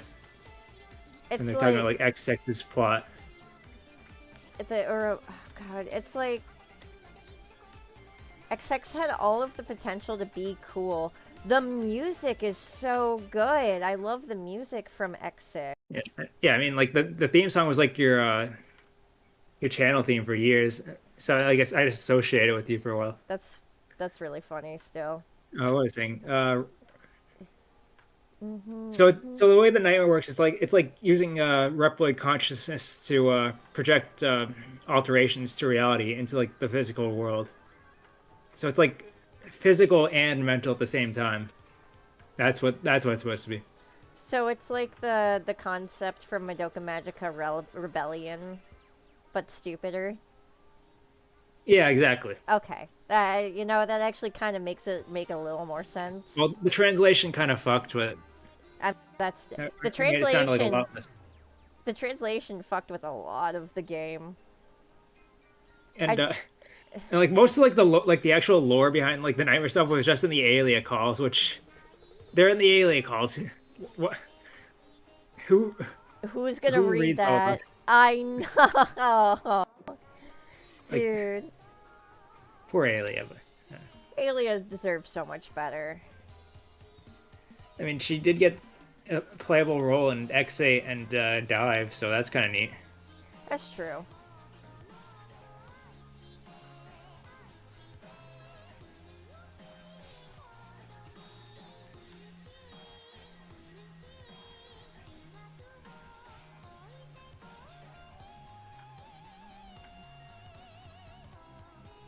Okay, so it's like, but yeah, it's like the nightmare is like kind of like a tulpa almost, I guess.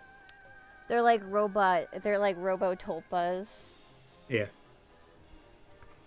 Okay. Where it's like Maginian's mech that attacks you, and his stage was supposed to be unfinished, but like Maginian and like captured Reploids all like hallucinated like the mech is being finished, so like that's how it attacks you.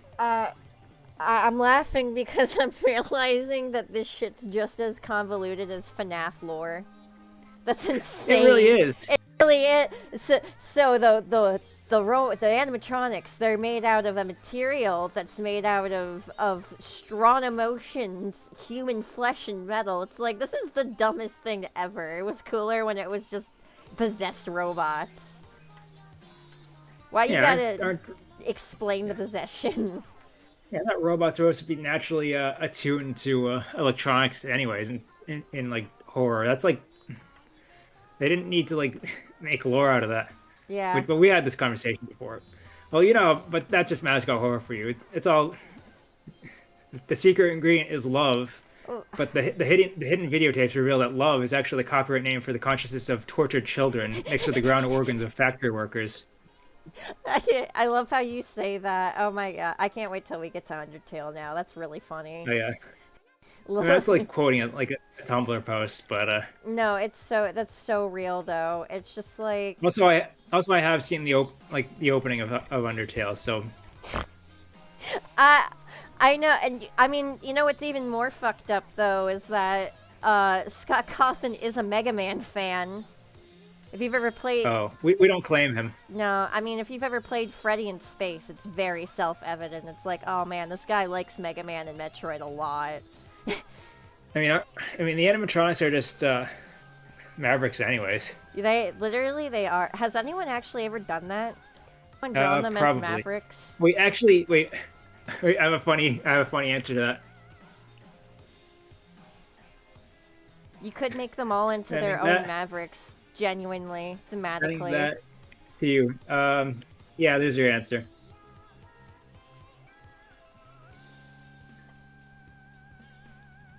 Undertale lore is Wait, what? actually understandable. I know that's an insane take to have. Yeah. Oh my god, there's a kitty cat outside. Oh, that's cute. Anyway, I DM'd you the actual answer of if someone has done that or not. Oh my gosh. Spencer! There's a Equipped cat to the bite of outside. 87. Okay. He's really cute. I just wanted you to know.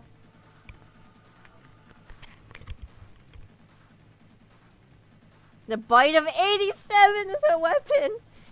Oh, yeah, there. Sent you the DM in your answer of the answer there. Oh my god. Come on, think about it. He's like a robotic bear, and one of his attacks is literally just jump scaring you. Yeah. And, like, come on. He's the root cause of it all. He's ground zero, man.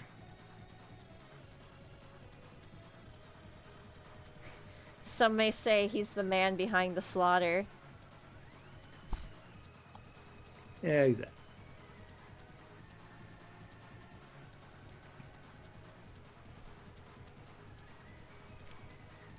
No, the difference too between like the FNAF lore being convoluted and Undertale being admittedly pretty out there at times is that like we don't have the full context of Undertale. We haven't had it in years. That's why Deltarune is coming out. Deltarune is supposed to answer the questions that you have. Like, why does Sans the Skeleton bleed at the end? What's up with this timeline bullshit? What's going on here? What's going on there? All will be answered very soon. It's already kind of coming together, because there's things that, like... I have a hyperfixation with Undertale, maybe a little bit. So... Sans... door. I mean, you can always just go with the simple theory that the reason he bleeds is that his bones have marrow in them. Well, it's not that, it wouldn't be that though, because all the monsters are supposed to be made out of magic and dust. So when he gets slashed at the end and he bleeds, that's not usual. It's very red dust. Yeah, it's very red dust. So this is Sans' door. It's got rainbow shit coming. I know that, honestly, that screenshot doesn't do it justice. It low-key just looks like he pissed himself in his room. But it's got, like, glowy rainbow stuff coming out from the bottom of the door. And whenever you got through a certain, amount of objectives to get the key to Sans' door, and you walk in there, it's a completely dark room. And then suddenly the light turns on, and then it's all wacky and exactly what you'd expect his room to look like. But the whole reason why that's a big deal is one thing that Sans is known for is how he teleports. And everyone's always wondered, oh, how does Sans do that? Like, how does he teleport? Blah blah blah blah blah. Like, is he just really fast? Does he have space travel? Well, check this out. This door in Deltarune, this is a warp door. This door will take you around to different areas. You go in it, and everything is pitch black, and then suddenly you're somewhere else within less than 3 steps. Now, it's little things like that that just slowly get answered, and it makes things make more sense. It's not like, oh, Sans just randomly appeared here. It's literally. But I'm calling it. I'm calling it now. Toby's still gonna leave things extremely open-ended and vague, and only he knows the answer. But he's just not gonna tell anyone, and he's gonna take it to his grave. I think I have heard somewhere that like he's gone on record saying that he's not gonna explain literally everything, but he's going to make it plausible for you to put the pieces together on your own. Oh yeah, that checks. So yeah, there's some fuck shit going on. I feel like Undertale actually takes place after Deltarune for a few reasons, but that would go into like massive story and lore spoilers, and I really want your playthrough to be as blind as possible.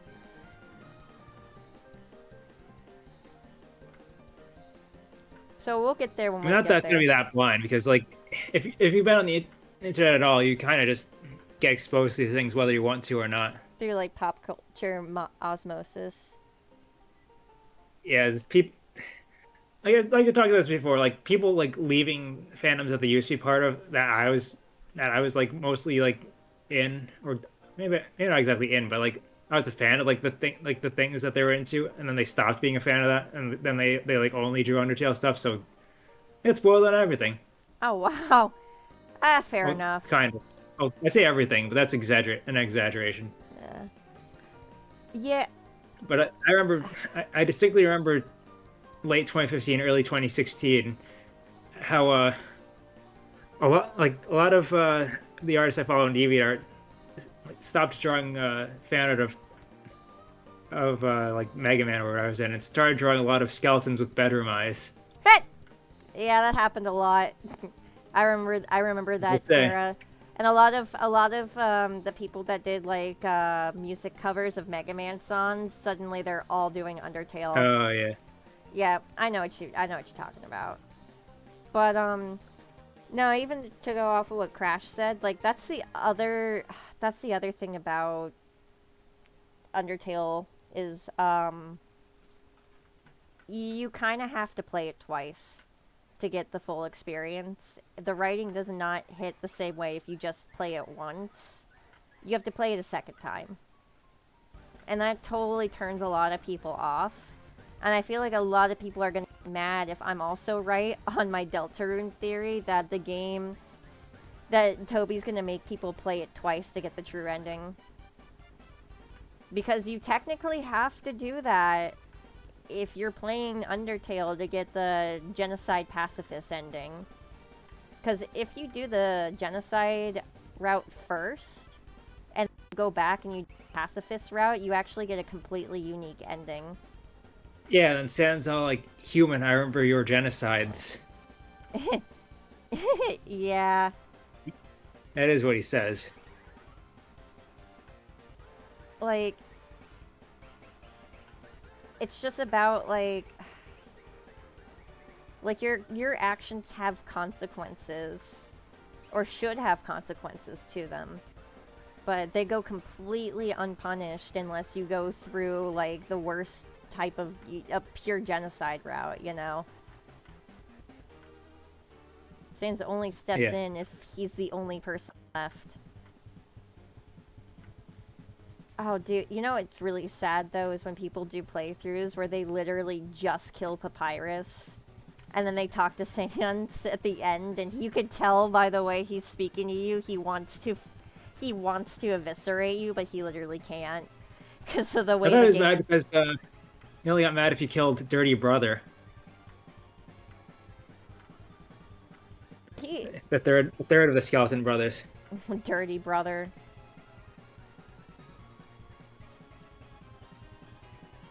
Yeah, they do have quite the large family. You got Sans, you got Papyrus, you got Dirty Brother, you got Will, Yeah, you Will. got has a very special attack. Yes, yes, of course. Uh, yep, Pretty, But Baby Bones, no, and like Runsel. yeah, that's the thing too. Is like I definitely hold Deltarune over Undertale any day because the gameplay is a lot more interactive. It's a lot more just like fun and snappy. And it is a game that you actually want to play through more than once. Yeah, that makes sense. The Bone Job Brothers. The Bone Job Brothers. That is a good description for them. Whether I like it or not, I don't know.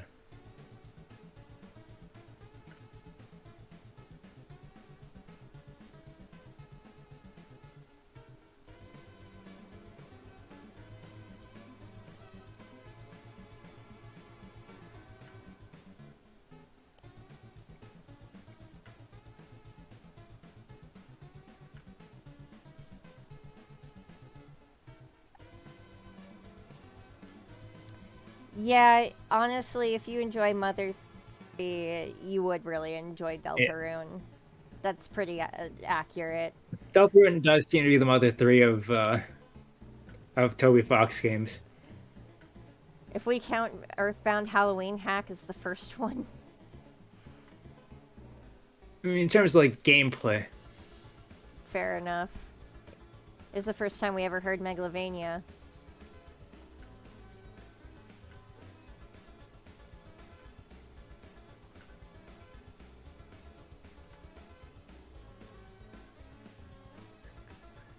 The reason why too I like want to go through Undertale is because it just doesn't feel right. It doesn't feel right to like stream Deltarune without paying homage to Undertale first. yeah. But I have already played through Undertale. I know like fucking everything about it. It would be so much more entertaining to watch somebody else play through it and be like, "What is happening?" Oh god, especially when we get to the True Lab. That's I'm.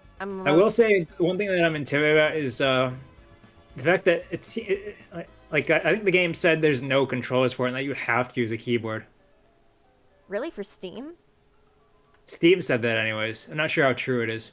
I thought there was controller support at this point for Undertale. That or there might be a mod for it. I'll look into that for you. I have to use Steam input. I'd rather not use like a keyboard. It hurts my hands to do that for too long. No, that's understandable. I don't like doing keyboard controls either. Oh, dinner's ready? Okay, give me a few minutes. You're the coolest.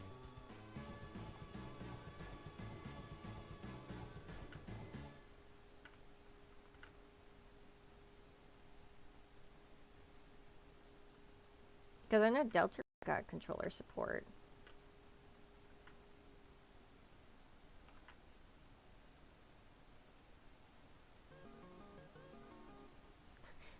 Speaking of which, Deltarune music starts playing. It's calling to me. I swear.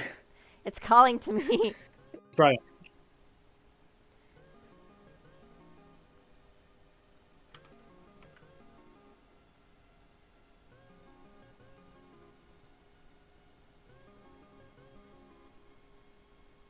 Yeah, I think that's gonna be like a fun part of what makes the playthrough fun, just talking about that.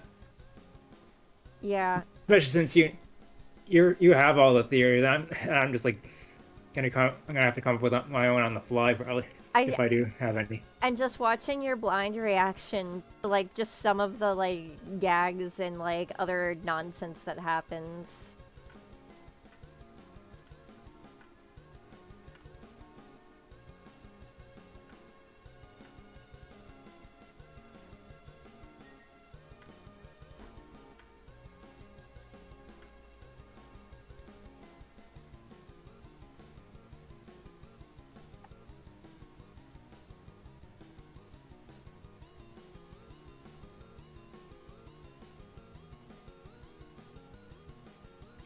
Yep. The way that I also, like, envisioned it too in my head is that, like, in a weird way, it would be very lore accurate if somebody that knows everything is, like, guiding you through the game, because that's low-key what's happening to the main character. That would be pretty funny. It's also very telling that I'm Kara and that you're Frisk. That's also very accurate. Just gotta turn to that one meme I posted of like the story based off of story of Undertale, and with Kara as a crazy weirdo. Yep. Kara's character is always, like, tragically misunderstood because of the end of the genocide route. And, I feel like, first of all, I don't think Frisk is Kara. I don't think that's the case at all. I think... Or not, I meant to say, I don't think Chris is Frisk. I think Chris is Kara. Because Kara was just super misunderstood. Like, they were, like, kind of just a mischievous bad kid. And unfortunately, they just kind of had a really bad idea one day that went a little too far.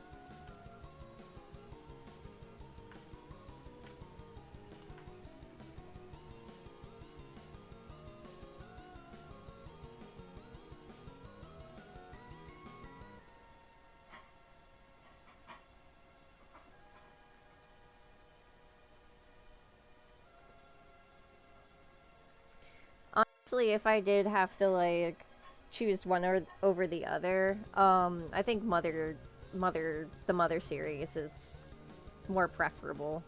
I like Earthbound. I've never been able to play through Mother 3, but I know I'd love it if I could.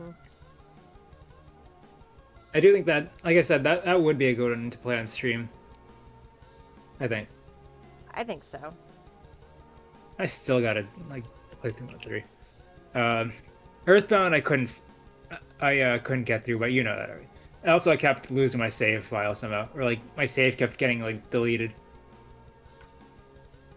Oh God, yep. I played through Earthbound on an emulator is a nightmare. And the thing is, it wasn't even like it wasn't ZSNES I was playing on that time. Or at least it wasn't that the second time. He was playing a different emulator for that. And I still had to deal with, like, bad luck.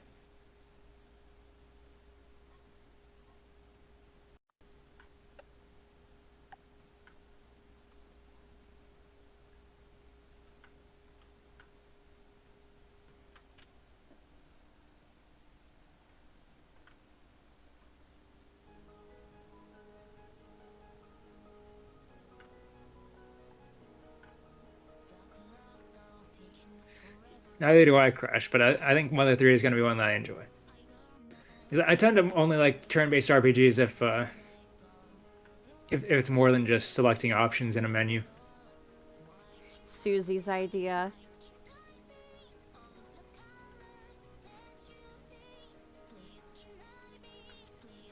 Susie's idea is always the best option.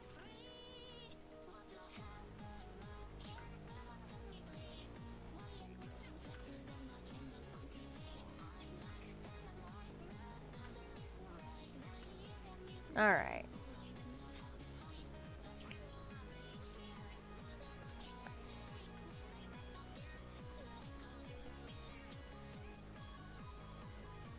I'm gonna leave that table like that for now. Dinner is ready, so I'm going to have to stop here real quick and eat some food. I should probably do the same too. Was that right? I'll try to be back within about like 30-ish minutes, if not a All little right. later. The very same. Yeah, I'm gonna use this as an opportunity to go grab dinner because my- I'm getting kind of hungry.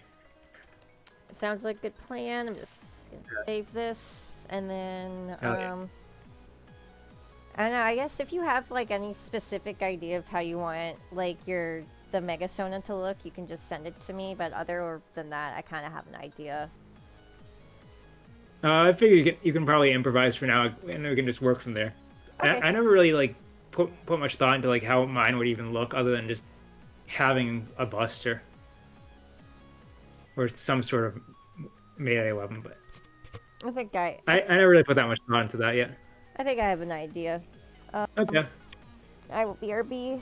See you guys in All a right. second. So will I. Later. Later.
きたその先に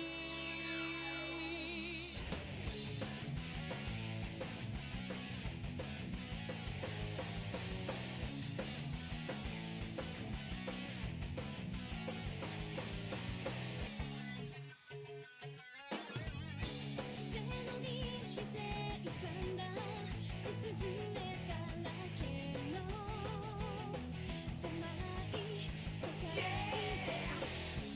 ランウェイを歩く笑顔の裏側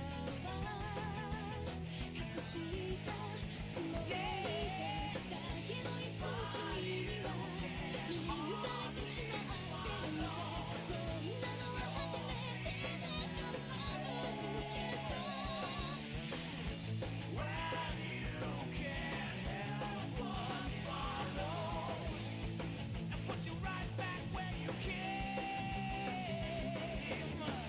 他の誰にも聞こせないなんだかわかんない朝が胸を焦がすから運命の糸手繰り寄せたその先に今新しい夜明けが来る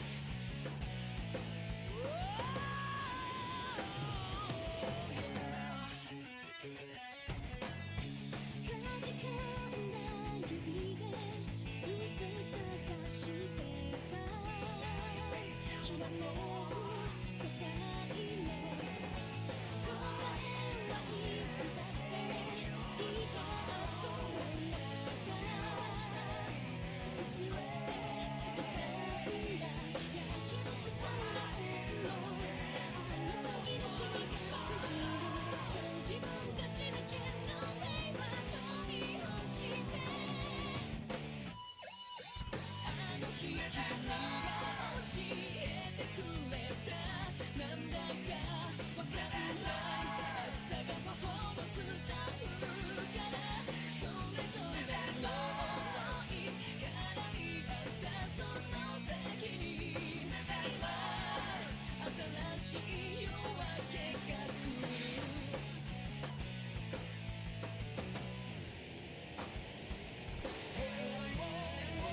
この愛おしい世界へ守りたいだけのたったそれだけの無茶な気持ちだけど一部の望みは君が今隣にいること As I'm searching for someone wide There's a place where you dream you'll never find. Hold on to what if, hold on to what if. 突き上げたこの手に握りしめた誓いが光になっていつか君に届くその瞬間まで泣いてる暇なんてないから今日も君が教えてくれたなんだかわかんない朝が頬を伝うからそれぞれの願い絡み合ったその先に今 You may never find your way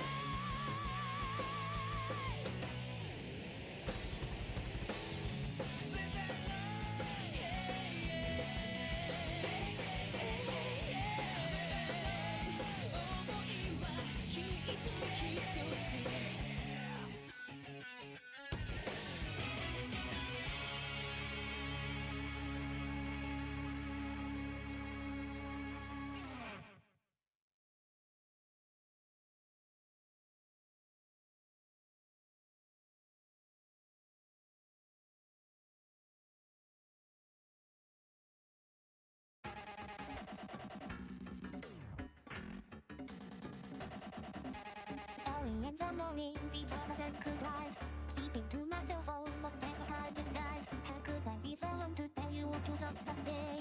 Opening my mouth, it's the most dangerous game. Once upon a time, I never knew fear of this. I can't remember how it happened or why it did. Developing an obsession to open closed doors. Give me a compass and need to find a even more. And we open right now, sharing what we know.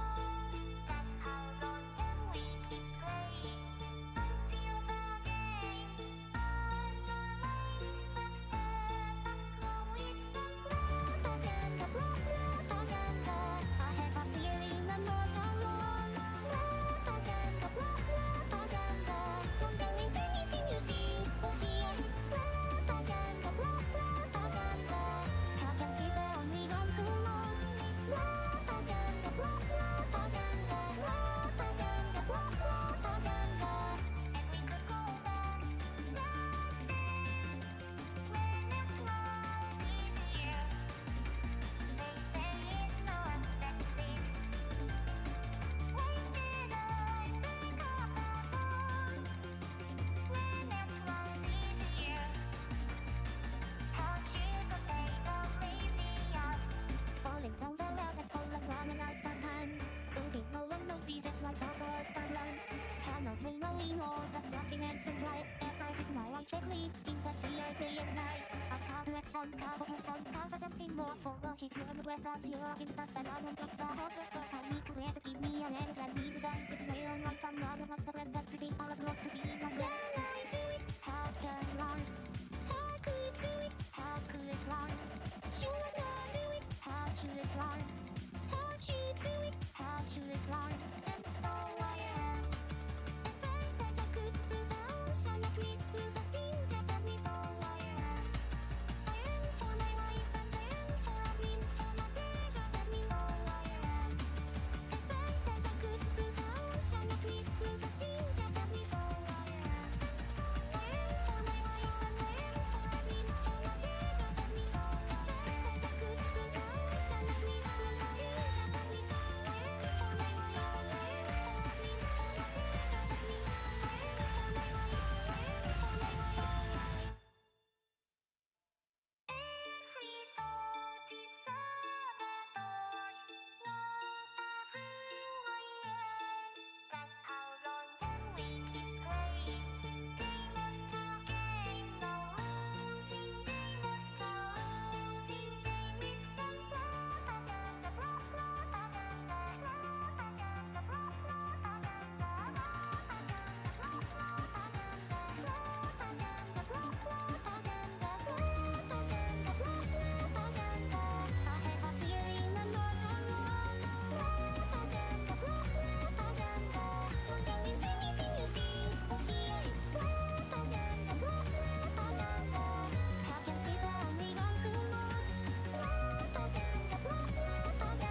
couldn't stand another minute.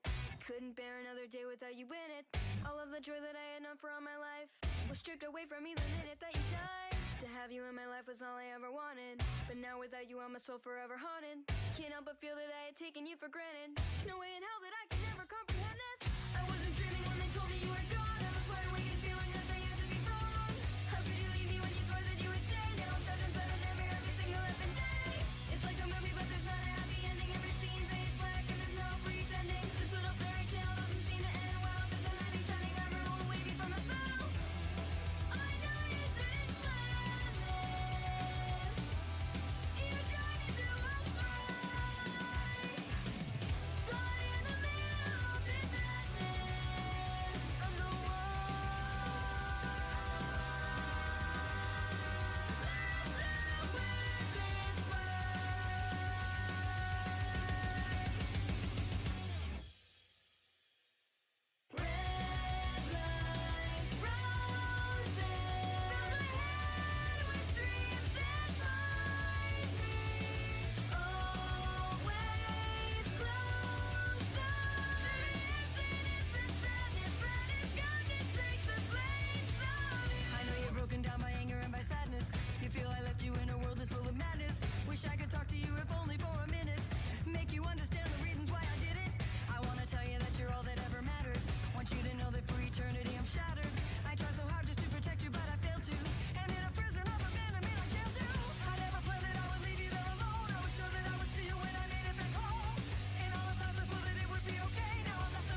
What a great song to come back to. Alright. Had a great dinner. Feeling good. Feeling fed. Feeling fantastic.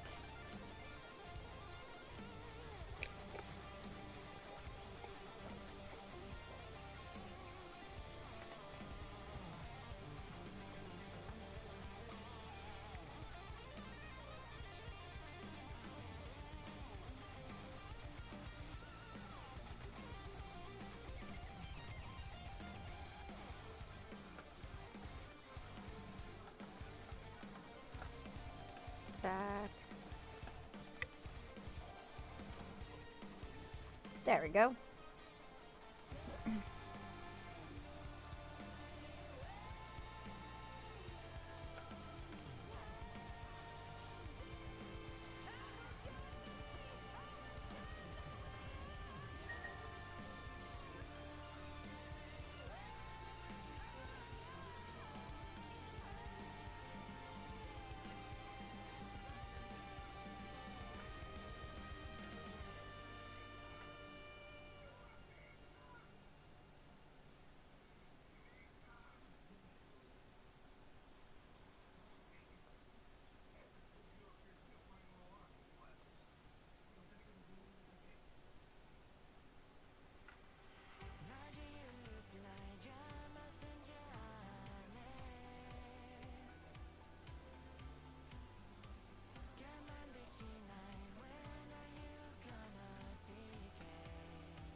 Go.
go.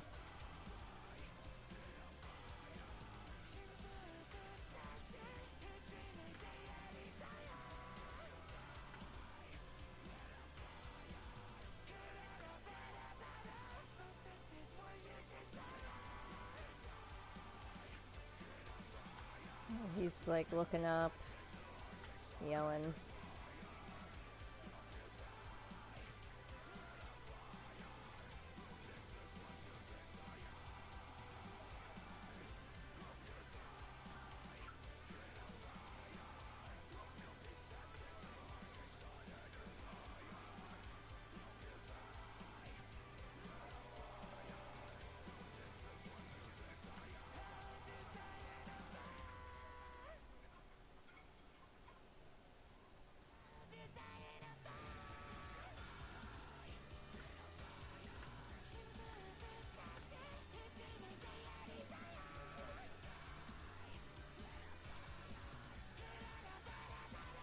Sometimes I run out of stuff to say when I'm by myself, but I'm sure I'll get better at that. And it's just easier to like do that when I zone out in my art streams. I'm just not used to talking to people while I draw anymore.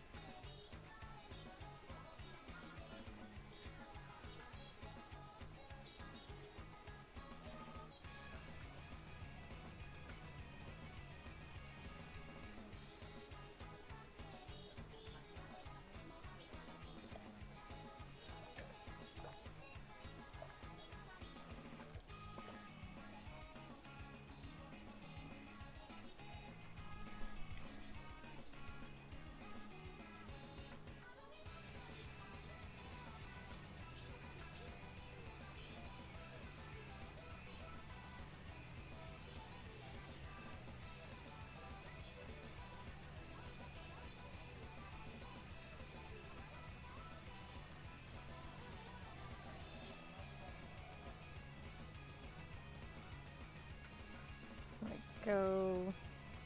I'm sure everyone will come back eventually.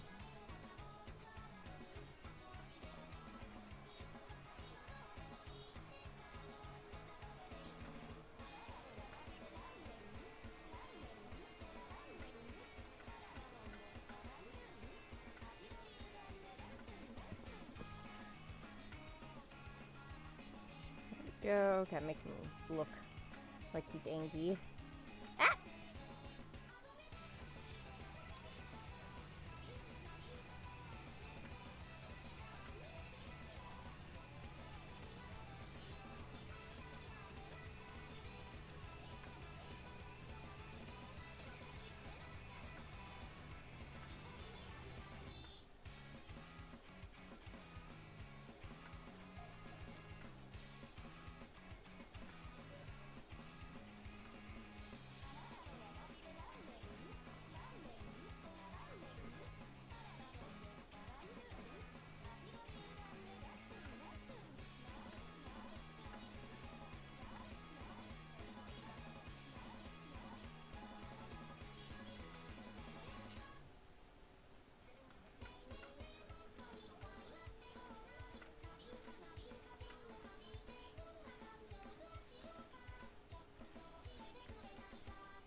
go. Got his head done. That's looking pretty good.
There we go.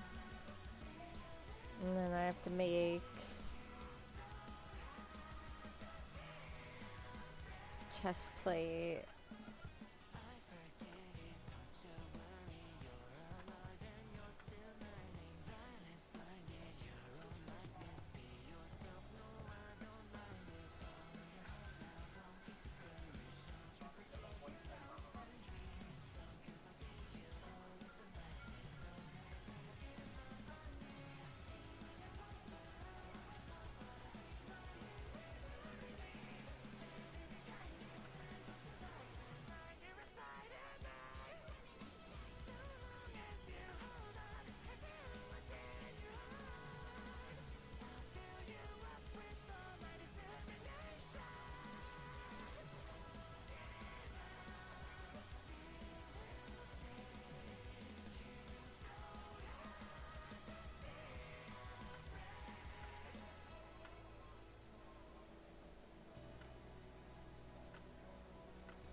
There we go.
Something else actually turned out pretty cool so far. Like this.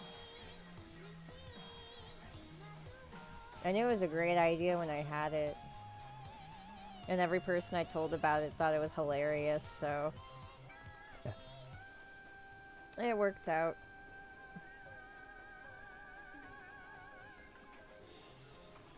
This feels nice again to like just be back like in my seat and just bring these like ideas to life. Like I do that with like my comic obviously, but like I was a lot slower at that for a while. And then I don't know. I just have my drive back again to like do things just like outside of me feeling like I'm obligated to. I want to draw this because it's funny and it'll look good for a thumbnail. Oh hey, what's up, Crash? Welcome back.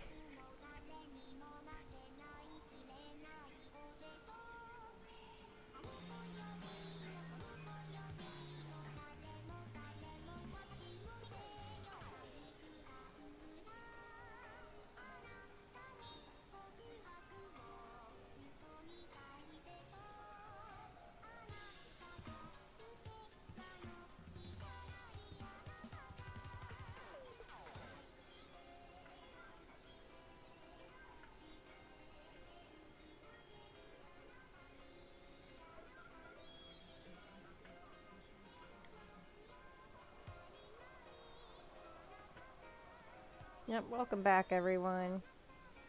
Oh. I'm being summoned. Uh-oh.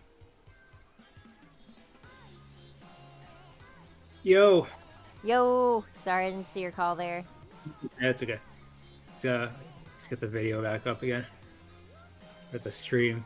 If we're still live, that is. Yep, still live. Okay, just making sure. Yeah, everything's Yeah, okay. good to go. Oh, yeah.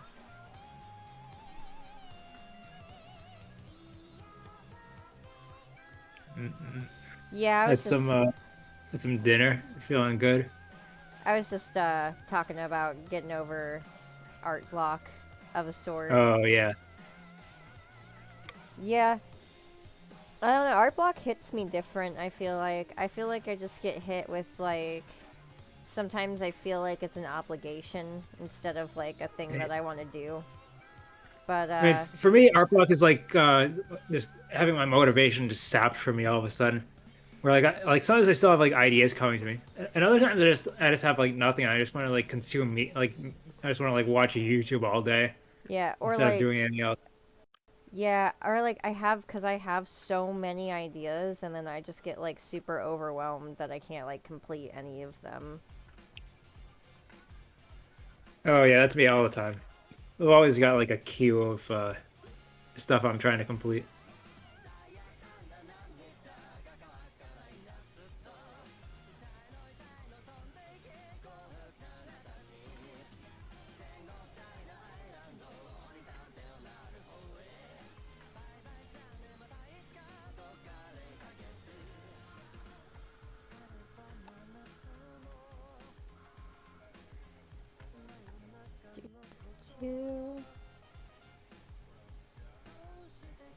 Oh yes, here I'll zoom out. I don't know if you're watching the stream or not, but I added your head and torso into the thumbnail. You can kind of see it in like the thing, That's funny. like the little. I think okay now I can, there.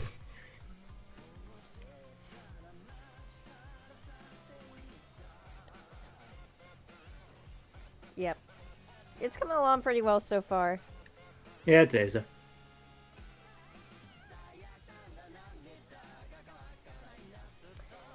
See, yeah, sometimes the pain in the ass thing does get to me, and that's honestly why I went out of my way to be like, there's gotta be better techniques to doing what I need to do.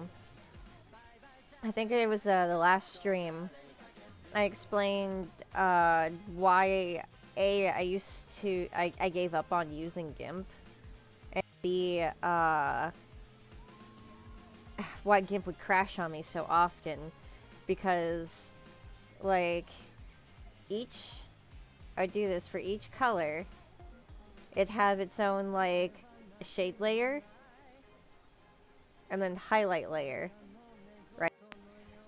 So then, Yeah. imagine you have you know, a piece with like 4 different characters with all various different color palettes. And then you also have to render a background for that. And GIMP really didn't like any of those things happening all at once. So like that's kind of why I've gone out of my way more recently to develop a better way of like my using layers and stuff. Yeah. You also use like an older version of GIMP too, before they added a bunch of quality of life features. I heard that the new one's good. I just haven't been interested in checking it out. Maybe one of these days I'll do a showcase for it. That'd be cool. I do like experimenting around with art programs. I think you'd like all the improvements that they added. Like I think it's wild that they finally got like decent pressure sensing on GIMP. He's like that was like the reason that I started looking at other programs. Yeah, I mean, First, is like I exclusively used GIMP for a while, for like I don't like a year probably. no, and like that's the thing is like I swear GIMP used to have a really nice like native pressure sensitive. Oh my god, I could show you a picture. I could literally show you an image. Hang on. I think it always had the pressure sensitivity. I think they like hid it behind some weird option for Well, like my version It's not or like even my old version. it's not even that. It was like you had to have a certain type of tablet for it. And Oh yeah. yeah, you Well, had to that have was a GIMP that was compatible tablet. It was a whole thing I learned about, and I just so happened my very first drawing tablet was GIMP compatible. So, hang on. I'm still using my first strong tablet. It's remarkable how durable the thing is. That is Not incredible. that I've like broken it or caused any damage to it. Here we go. This is a really old one, but I did this. You see the little barbed wire in the background? That was done with my in GIMP with the pressure sensitivity. Like you can't do that with GIMP line art with just using the tool. Maybe it wasn't the tablet itself. Maybe it was a tablet driver thing because like my current I'd use like like the proprietary driver for my tablet on my previous computer. You know, that would And on this one, actually like they stopped making like the tablet driver. And they like Wacom decided to discontinue that like my model of tablet, so I had to go find a third party driver, and maybe that had a hand in things too. No, you're right. No, and I think you're actually right. All of that it just blew my mind because that was all on my Windows XP computer. And then when I went and I started using the same copy of GIMP on my laptop and then on my new computer, it didn't have the same pressure sensitivity. It was probably the driver. That's Yeah, that really checks that's out. crazy. That kind Well, now of you blew know my mind. that you got to use the right driver. Yeah. I think the one I'm using is Open Tablet Driver.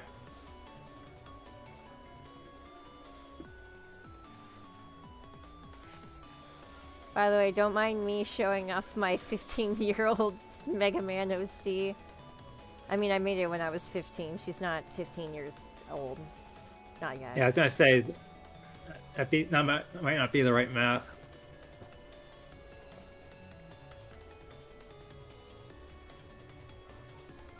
Ew. Hang on. Just speck in my cup.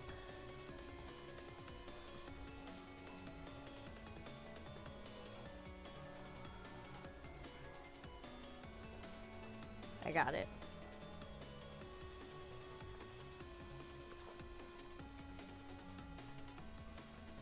Reminds me of Jupiter. Oh!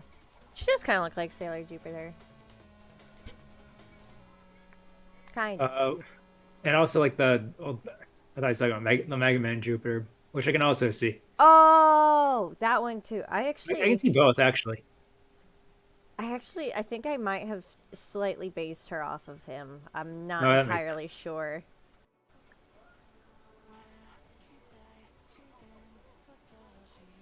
No, I like Crescendo still. I haven't drawn her in a long time. I forgot how many fan characters of Mega Man X I even had at one point. I started working on one or two, and I adopted a third one, but I don't even think I gave him names. Oh right, and I also had like a navigator design that like he never got past the sketch phase. They kind of just got bored or like ran out of time or something, Oh or yeah, like lost interest. you reminded me of my navigator. Oh, okay. I also had I remember one of the like designs I had was like she I forget where what I even wanted to do with her. I just remember she had like a cool like helmet inspired by the cutter guy from Mighty Number Nine of all things. Hang on. Hang on. It's time for Mega Man XOC showcase real quick. This is Axis.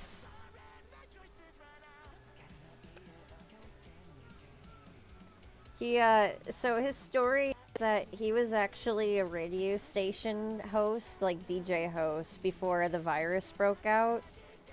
And he ended up surviving just by barricading himself into his radio tower until he was eventually rescued by the Maverick Hunters. And like they gave him a job and everything and helped integrate them into the workforce, but because he's got like a soundboard built in, he likes to prank them sometimes. No, I don't even remember putting that much thought in. I didn't go get far enough along with any of my fan designs to give them like proper characterization or lore. They all have backstories. I've never been able to actually tell their story. I've like had it in my head for a while. So like Crescendo, hang on, let me make sure it's on. Yeah, Crescendo and Melodica's stories. They were actually in Vile's team. Like they were part of his team. And when he defected, they both got scared that they were going to kind of be lumped in with them and, terminated. So they tried to hide and then they got separated and they kind of have their own story about how they like come back together again into the Maverick Hunter HQ. Like, X rescues Melodica, and then she's like, hey, can you help me find my sister? And, every once in a while, X just hears Satsum's clip. No! Specifically, X40. He just goes up to Cygnus. He's like, dude, can you stop putting this guy in my team? I literally hate him. He's pissing me off. That's so funny. Hang on. Oh, I have them, and then I have two more. I have two more. I need to show off because they are my babies. And there's a good part of Koda's world that might not exist without them. Hang on.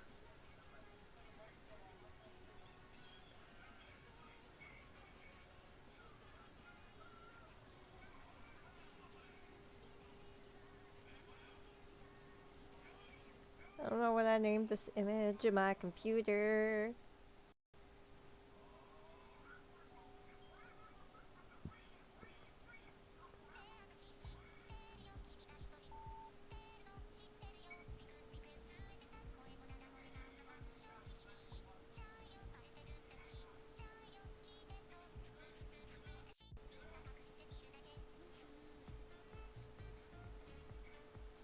Oh right, I remember. I just remember that Gunvolt like this, and that's a series I still gotta try out sometime. Oh yeah, Gunvolt's cool. Actually would be really good. And I'm not just saying that because I have some electric guy with a ponytail. You know, I didn't mean to do that, and you know exactly where Storm came from. You know I didn't mean to do that. I know you I think it's funny that I'm like, did I backwards that, engineer Gunvolt? first engineer. Well, just keep Storm away from the bleach, and he should be okay. Yeah. What about the bleach That's coffee? only for Dr. Roka's coffee. Exactly. Just has a giant Clorox bleach jug on his counter that says for coffee only. And Storm's just sneaking some of it for his hair. Or do you like just cross it over with the word creamer? There we go, bleach creamer. Unconvincingly. There they are, I found them. I knew I would eventually. Oh, this is Neko Ninja and Tesla. They both have been a part of Maverick HQ since like before the virus broke out. And they're all kind of like on a team together, these 5 at like the beginning of the story. And then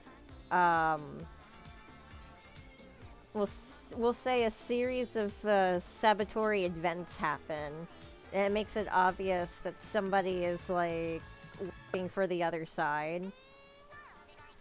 So it's kind of like a story about like mistrust, and then just kind of like figuring out who's actually lying. And especially this guy in particular, he inspired the name for the Nekojins in general.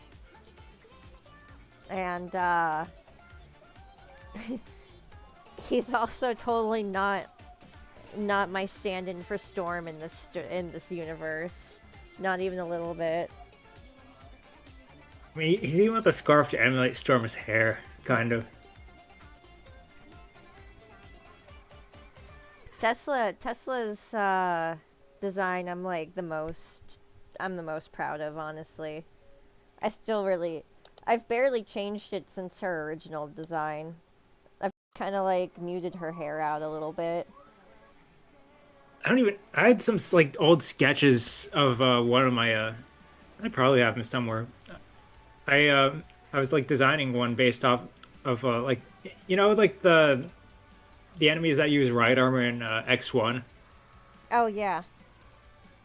I had this whole idea of like one who didn't one who like stayed by the Maverick Hunter's side instead of defecting with Sigma. But nothing ever became of it because I just kind of lost interest in like writing the whole thing out, and I like never finished the art, I believe. I have the story written down in one of my books, just basically like the cliff notes of like all the important story beats.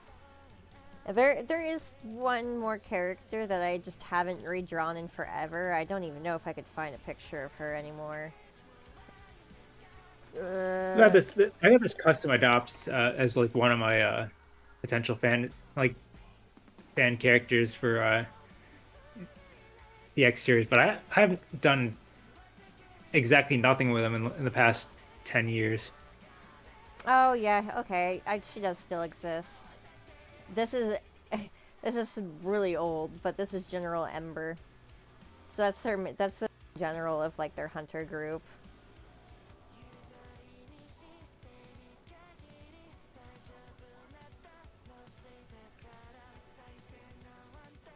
Oh, I remember her. I think you might have like used elements from her design and someone from Coda's World. Yeah. Which, if you know, you know. But the fact that she strikes somewhat of a resemblance to hang on, let me just type it in chat, make sure we're talking about there we go. Yeah. Yeah, that should tell you everything you need to know about her. Okay. She does kind of have that almost Repliforce sort of look to her. I mean, like she kind of looks like one of their soldiers showing like the opening cutscene. Yeah, I'm pretty sure that's what I based her design off of. And If I do remember her backstory correctly, she actually was a part of Rebel Force at some point. Oh, that checks out. Yeah, yep. That's like there's still like so much wasted potential in X-Force. Like we've talked about this before. Like X-Force story feels like such a first draft of a story. It really. And, like nobody, and, like I feel like they didn't have enough people like giving it feedback. Oh no, I ruined this. Oh no, what did I do? What happened? Wrong Oh. layer? Um. No, wait. Oh, okay, I fixed it. No, I just moved around a widget that I wasn't supposed to. Oh. It's so annoying when you like completely like mess things up, like the order of like the widgets in like CSP or GIMP or whatever. Especially since sometimes it's hard to like get things to, like behave in CSP sometimes. Because I was like trying to like revert like some of the widgets to my old layout, and like it took forever to like do that when I was like doing on the new computer. But also on the subject of like X-Force story and Rebel Force, I remember like hearing like fan rumors that Andrew from Mega Man Zero might have been part of Rebel Force, which is a really interesting idea that nobody has ever really talked about. I have never heard that theory before either. That is an interesting idea. I think it's because in one of his monologues he mentions being like a sailor on a submarine in his youth, and if you remember in X1, I mean not X1, in Zero One, you find an old Rebel Force submarine under the desert. Huh. So people are making fan theories about that. That. That's interesting.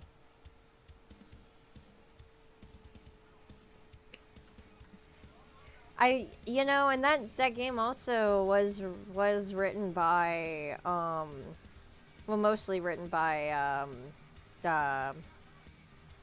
Inafune, who also had a big part in the story for 04. So like, It's possible. I think that all checks out. Yeah, that's really interesting. I don't know. Though most of like the Andrew connections usually involve other NPCs in the Zero and ZX series, because I believe in 04, Andrew's absent, but you meet the descendants of I forget if it was one of his students or someone else that he knew, but it was someone who it was you meet someone from the caravan that was like descended from one of Andrew's friends or students or whatever. Huh. And I think it's in ZX you meet someone who was taught one of Andrew's recipes from his time as a baker. That much I remember. I do like the Andrew lore. Yeah, I don't care how much he yaps. He's got a whole he's got a very full life that where he's done a lot of cool stuff. I honestly, I let him yap. I also like the implied lore from I think it was like the one of like the e-reader cards that you can add on for 03. Or he used to be really buff. I don't know. I just find it funny that he used to be a Giga Chad before he got his old man body. I love the lore reason why he made himself into an old man. It literally makes me want to cry sometimes. I mean, he got the idea from Robin Williams, so Yeah. it's kind of neat. He just wanted to get old with his wife. It's so sad.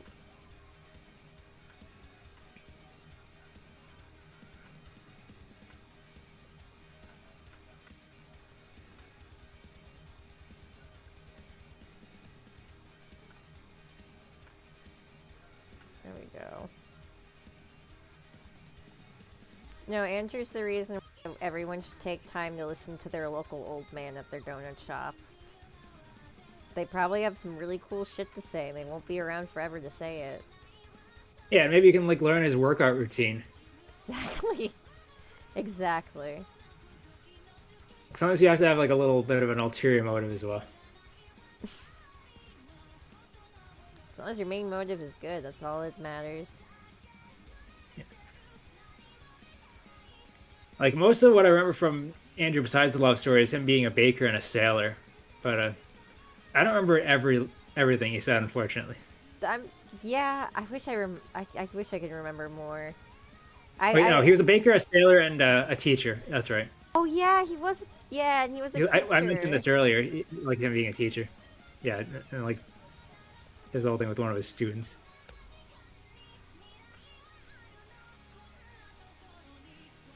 Yeah, Andrew's the goat.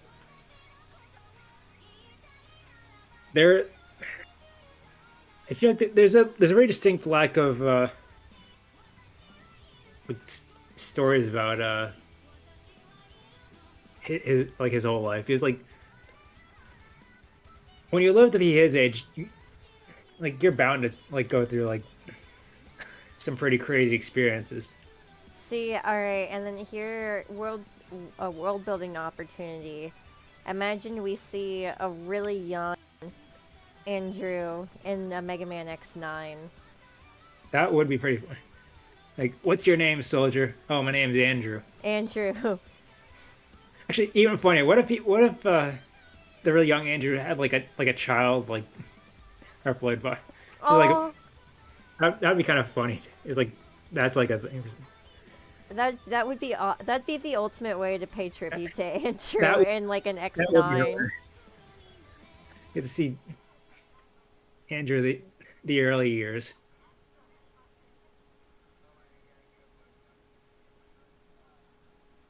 Come on, Capcom, get on it. Even better. When are we getting the game that's just we had Mega Man X, we had Mega Man Zero. When are we having Mega Man Andrew? Maybe that's the all four game that we're really in a need for. Like, what was Andrew doing during the L4s?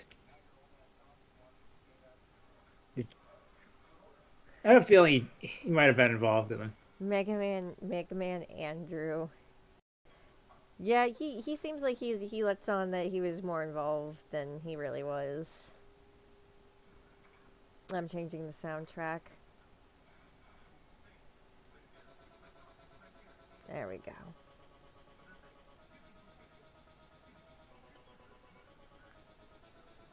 Oh, wait. I've changed my mind.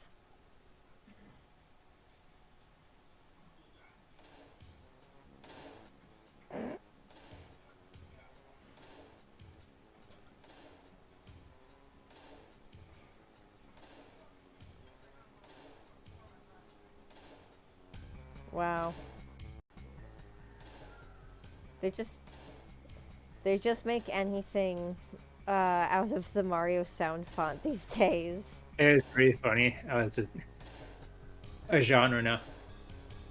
I'm I literally mean, then again, there was that whole thing that YouTube went through, or like YouTube musicians went through, where they're just making Megalovania versions of every song ever.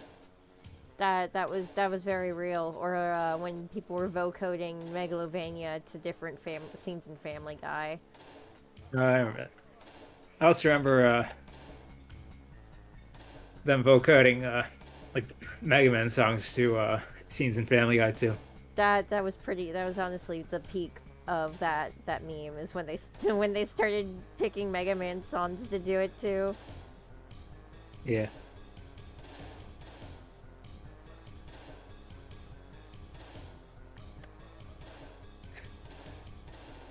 The Sunstar one is still the funniest. Megalovania is a genre, according to YouTube musicians, so yeah. Megalovania, I totally believe it. There's so many different Megalovania mixes that I listen to on the reg. It's just like some of them it's like it's not the same song anymore, but it is the same song. The Megalovania of Theseus. It really is. It's funny too. There's a version that I like to listen to called Tokyovania. And that one is a remix of the Vocaloid song Tokyo Teddy Bear and obviously Megalovania. But like people didn't know that because Tokyo Teddy Bear wasn't out on YouTube until way after Tokyo Vania It's came like the out. most obscure song. Yeah, so here Now comes you all want here comes all the Undertale fans. make Tokyo Teddy Bear acknowledge that it copied Megalovania. Yeah, exactly. It's like when Yumaniki was released on Steam in 2017 and people were calling it an Undertale clone. That shit was hilarious. I couldn't even be mad. That was just straight up ignorance mixed with arrogance. It was just kind of funny to watch.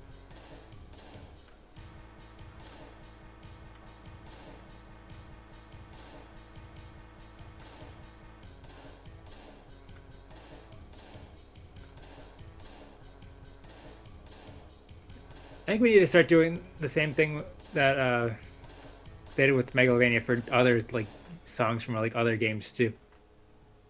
I mean, Sonic's kind of its own genre at this point. I mean, like a different, but like we don't have like a live and learn genre yet, or Live or like and- any equivalent. a live and learn genre. It's like this random song off the top of my head. My dude, have you listened to Guns N' Roses? I mean, AC/DC. I have. But Live and learn is a genre. It's called dad rock. see, that just sounds like you're getting gaslit by all like the critics of Sonic music who say that Sonic music is butt rock. I mean, I'm not calling it butt rock. I'm just saying. No, I just say it sounds almost like you. I don't know.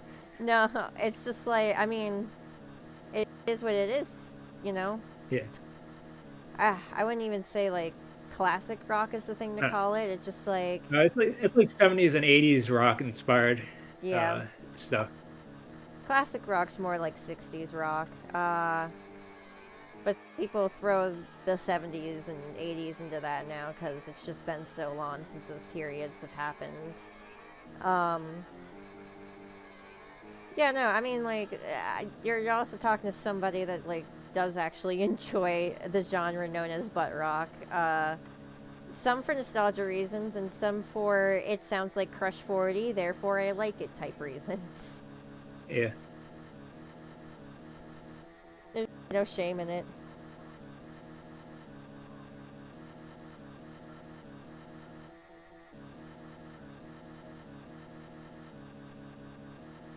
Where's Live and Learn? I Live and Learn, but I had a 2-minute drum solo.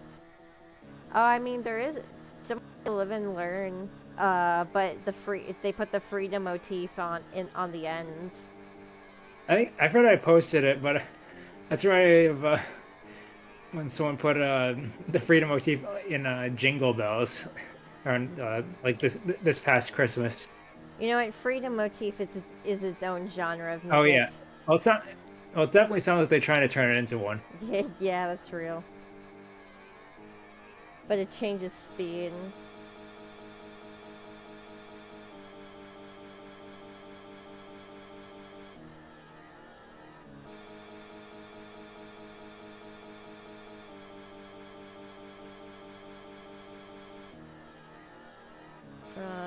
Live and Learn. But it's dubstep, and I overlay it with the original.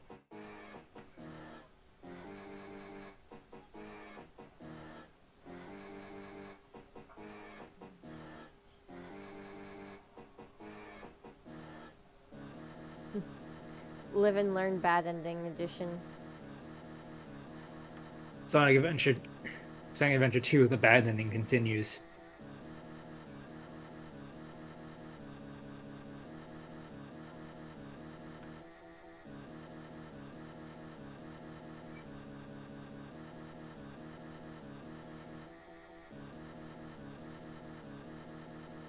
Alright, this was fun for a minute.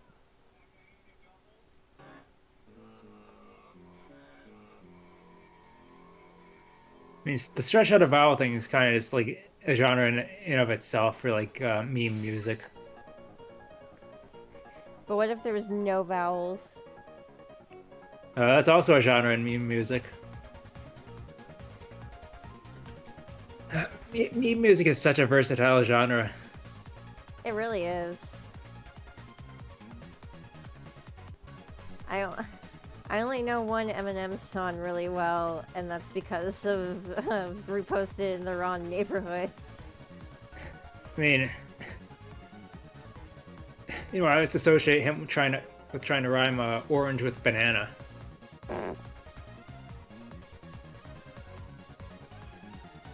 Oh, did I talk about how my husband and I did another movie dub? Oh, what was it this time? We took the SpongeBob movie and dubbed over Slim Shady to it, and I forget if you mentioned this or not. it went so hard. I'd not listened to a lot of Eminem until that point, and I honestly was digging it. It makes sense though. Most emos that can vibe with Eminem, honestly. Not sure. Like Monem. Oh my god. Okay, that was absolutely terrible. Oh Terrible. my god. I'm afraid we're gonna have to execute you across state lines now. Oh no. Not again. Not again. No, that one was a lot of fun. I really enjoy this like subgenre of scoring your own movie with your significant other or friend. Yeah. It's just been incredibly enjoyable.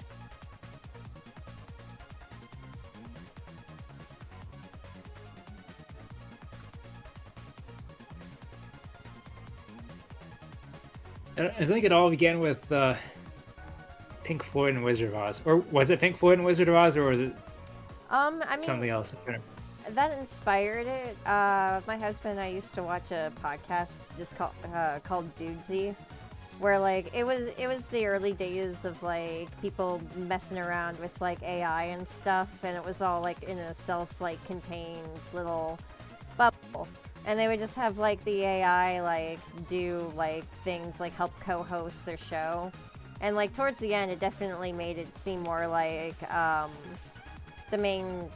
of the main hosts behind it, he was just like kind of telling it what to do more than it was doing its own thing.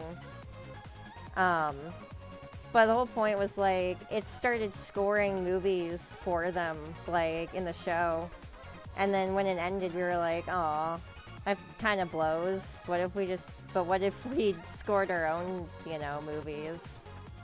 And we just started doing it ourselves.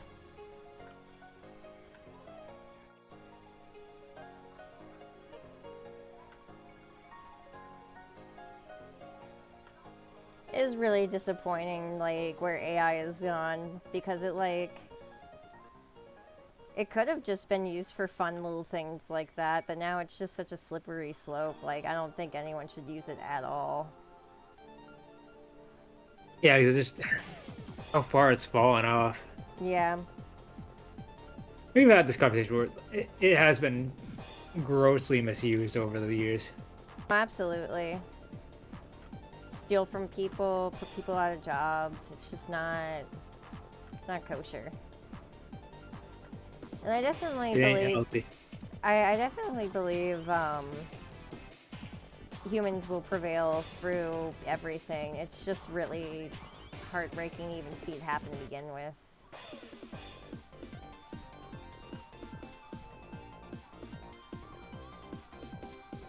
I figure it's just gonna take a bit of time to get through all this. Yeah, that or there'll be ways to work around it. Yeah, maybe tech companies will finally stop shoving it in our faces. Yeah, no, they're not doing that yet. No. Even as the bubble's about to burst.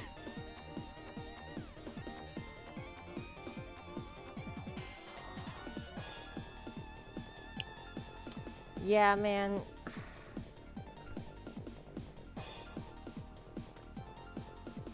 that's why I kind of like also just got depressed about making art for a while, for a little bit, because I was like, I mean, what's the point? The fucking computer can do it better than me anyway. And obviously, you came to the realization that it wasn't true. No, because it doesn't even know what it's doing.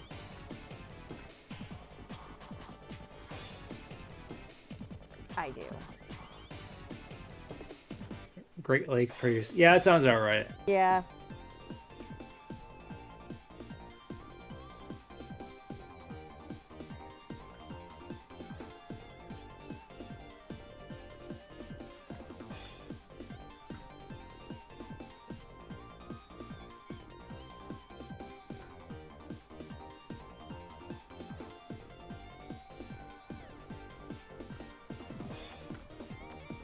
Yeah, that would be a fun, like, community night. Maybe I should redub one of the movies I've done for everybody. I did, my favorite one so far that I did was, MCR to the Sonic OVA. That one slaps so hard, especially, like, with the intro. It, like, somehow, it, like, syncs up perfectly to Metal Sonic like waking up. It's crazy.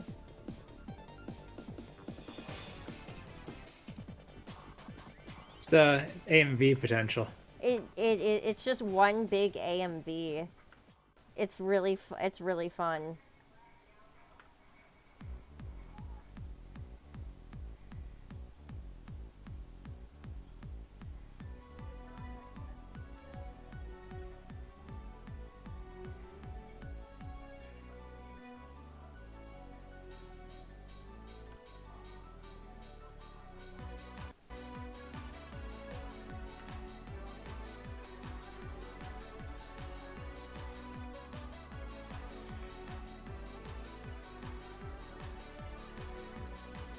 Like trying to think of like other things that would be fun for like music dub stuff. I also did Beetlejuice to the Cure. Oh, that actually sounds like it would be perfect. It was literally perfect. We thought it was gonna ruin the Adea scene, but it somehow flowed in it perfectly. And oh yeah, and then Biscuit did MGMT to Hackers. That one was really, really just like, it was a whole vibe. It really felt like you were just vibing the whole time. Yeah. I feel like there's another one we've done that I'm not remembering though.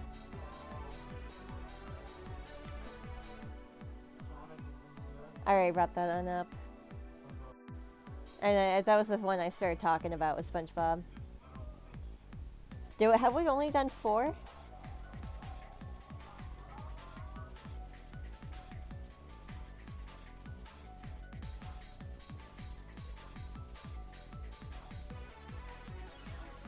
No, wait, Young Frankenstein! That's right. Oh, that's right. That was like one of the other ones that you mentioned. I remember that. Why didn't I remember that? Yeah. Young Frankenstein to like, Daft Punk. You told me, like, on stream. Yeah, Young Frankenstein to Daft Punk was so good. Honestly, there was a lot of scenes that really, like, hit hard with Daft Punk back as the soundtrack.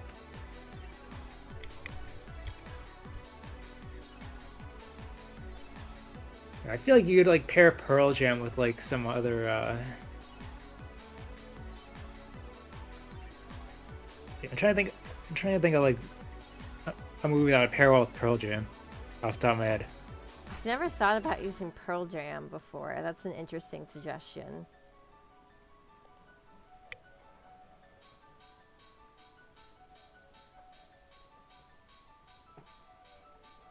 No, I just like thinking of like grunge off the top of my head.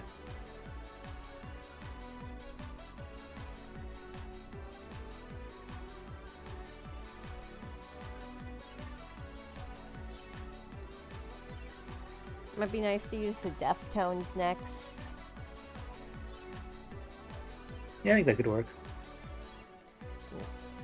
We want to try to dub over Begonia if we can, but it's also like we just haven't been able to find the right. We haven't been able to find the right band. Or, oh, the Strokes. It's right. Oh yeah, that would be another good one. Maybe. I feel like we'd have to experiment for that one.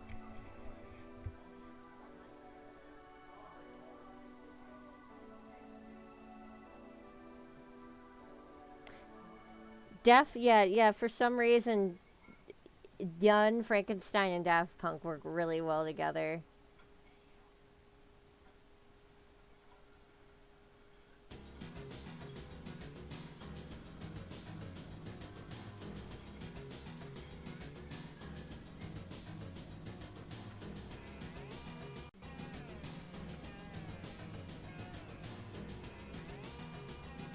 Oh, Tally Hall probably does show Finding Nemo somehow.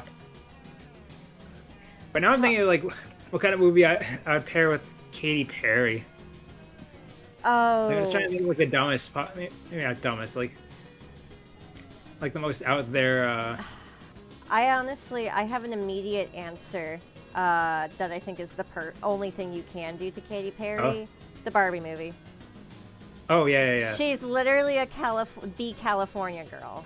It'd be the Barbie movie. Yeah, no, deny it. Or even you'd like, actually, I feel like you like mash up Barbie Girl with California Girls pretty easily. Yeah. I'm sure one exists out there. Yeah, it's been done. Oh, yep, I knew it. Tolly Hall to Finding Nemo actually sounds really fun.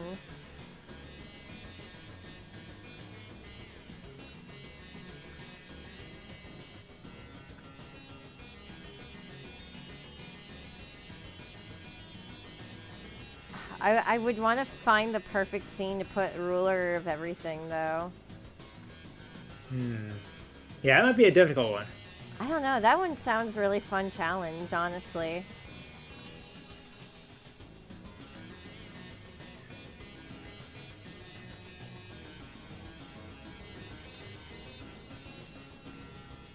Oh yeah, and like I also want to find a movie. Like it's got to be a movie you don't expect to go well with Metallica, but I want to find one to pair with Metallica. My original idea was the SpongeBob movie, and then my husband had a better idea. So, Brother Bear to Metallica? Oh yeah. That's an interesting one. That's one. Oh damn! Actually, you can put. Here's an obvious one: Tenacious D and Kung Fu Panda. Tenacious D and Kung Fu Panda. That might be a little too obvious, though. I think that's incredible, actually. Yeah, Biscuit literally said from the other room, I can't believe we haven't thought about that before. I thought it was like a little too obvious. He was like Jack Black. I think that it just would fit really well, though. It would go well to Kung Fu Panda.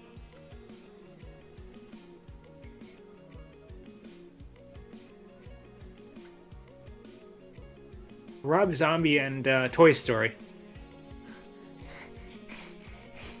I don't know. I'm just like randomly generating these now inside my brain. Oh, see, I feel like Toy Story would also be another good choice for Tally Hall, though. Oh yeah, that's. Alternatively, any Toby Fox album for obvious reasons. Yeah. Oh, Metallica and Peter Pan, that would also work. Oh, Metallica and Peter Pan would be really different. Or, alternatively, Metallica and Hook. Damn, we're coming up with a lot of good ideas. Good thing I'm streaming. Otherwise, these would be lost media. Exactly. I would remember like one or two of these in like a fugue state in the middle of the night one night. Just wake up at 3 a.m.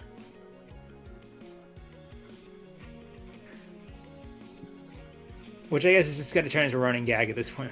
With how often it happens. I mean, what I did, I just made you birthday fan art. When you did it, you designed a whole ass new OC for me, so that's fine. Yeah, it happens sometimes.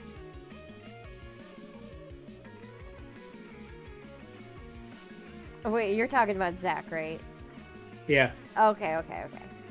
Yeah, I can't explain it. I just like, I literally was like dreaming and of like your characters. And then suddenly this ice guy comes out of nowhere, saves Nina, and it's like, oh hi, I'm your boyfriend. It was such a weird dream, and I'm like, I like the design though. I have to keep this. I have to share this with somebody. I still get pissed off when I have like cool new character design. I like design cool new characters in my sleep, and then I wake up and forget the design. Like that's the worst kind of lost media. Where it's like it dies before it even gets to become media. Deep Purple and Cars. That's also Oh, that one actually would. fits Or really what well. about Cars with the Cars? Cars with As in the the band. cars. It's a little too on the nose, but I think it might be fun. Or who's that guy who sung that song Cars? It was Gary Newman. Gary Newman and Cars. Gary Newman and Cars. Like that's another obvious one. Oh, Dreaming Music. Well, I remember one time I thought I was like writing like a new song in my brain like when I was dreaming, was I was actually just recreating Gorillaz music that I misremembered. Up. That was pretty funny. I feel like a lot of the anime, like, Oh, what would Gorillaz pair well with? ooh, Oh, actually, that's a trick question. Gorillaz goes with everything. Grills just go with everything, but particular movie. Huh.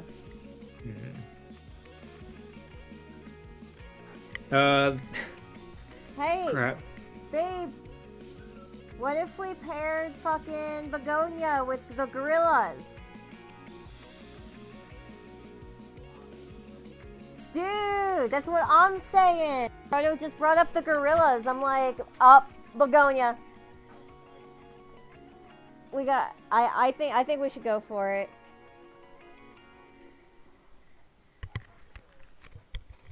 Thank you, Frodo. We've been trying to I figure. thought of it. We've been trying to figure I'm that trying to one think of out. the few real musicians that I listen to.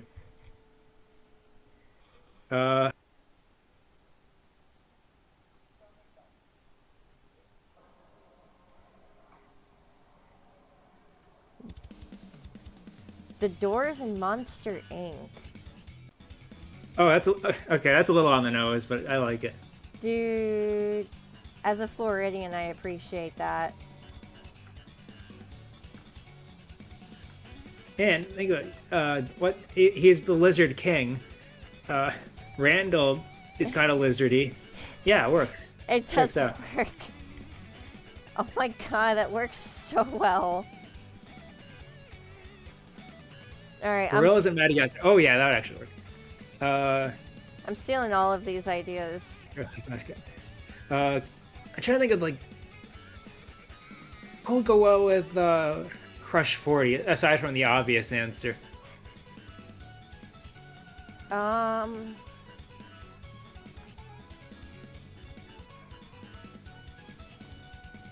Like I'm trying to think of a movie that kind of embodies like the same sort of like vibes. Maybe one of the Fast and Furious movies. Yeah, maybe. But I don't know how well that would fit. Alternatively, if you wanted to be really funny, you could dub a James Bond movie to Crush 40. I mean, well, it's possible. I think it's possible. There's enough. Crush 40, the Mario movie. It's the true. The Mario movie. That's one way to reignite the rivalry. It's perfect. Crush 40 and Shrek. I don't know. Crush 40 and Shrek. No, Crush 40 and Shrek 2 specifically.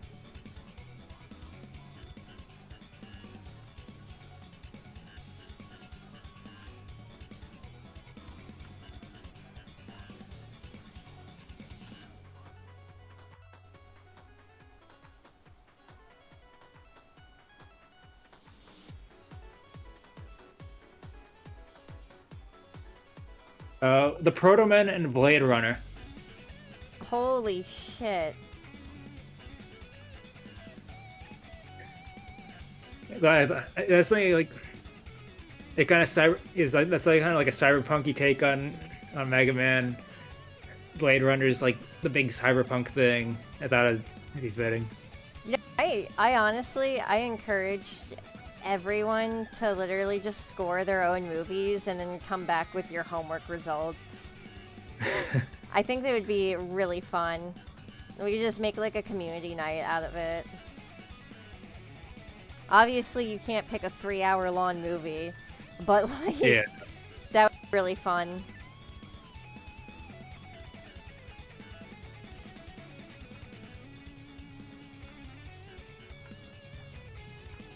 Well, now they go getting like classical and Baroque music too. And I'm like trying to think of like what Beethoven would pair well with,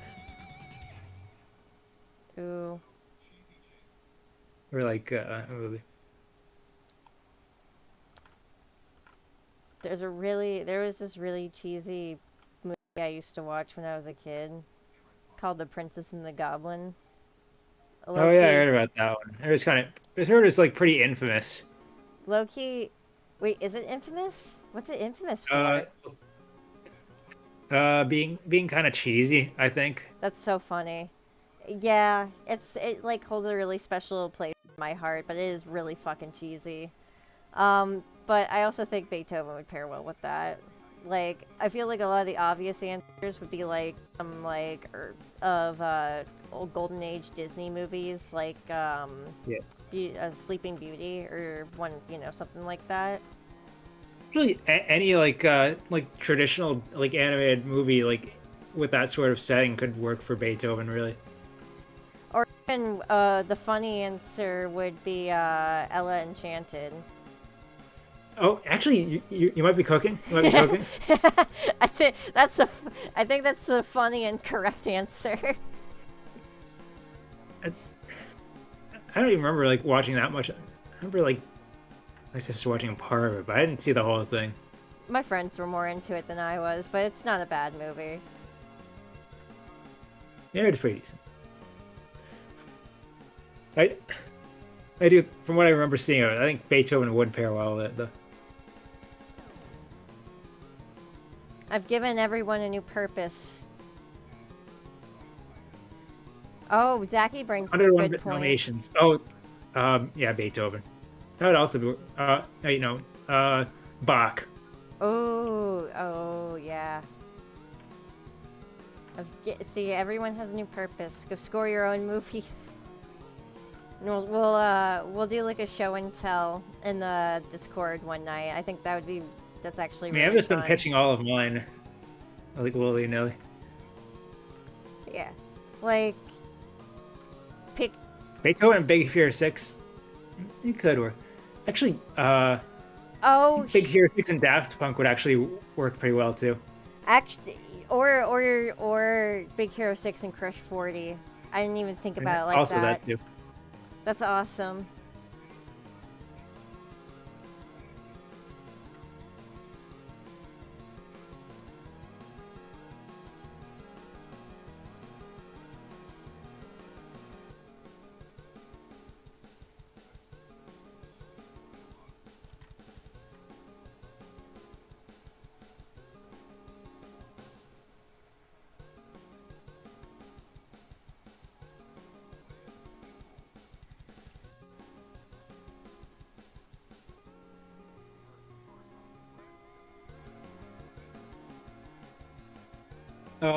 Nine Inch Nails and any Eldritch horror movie.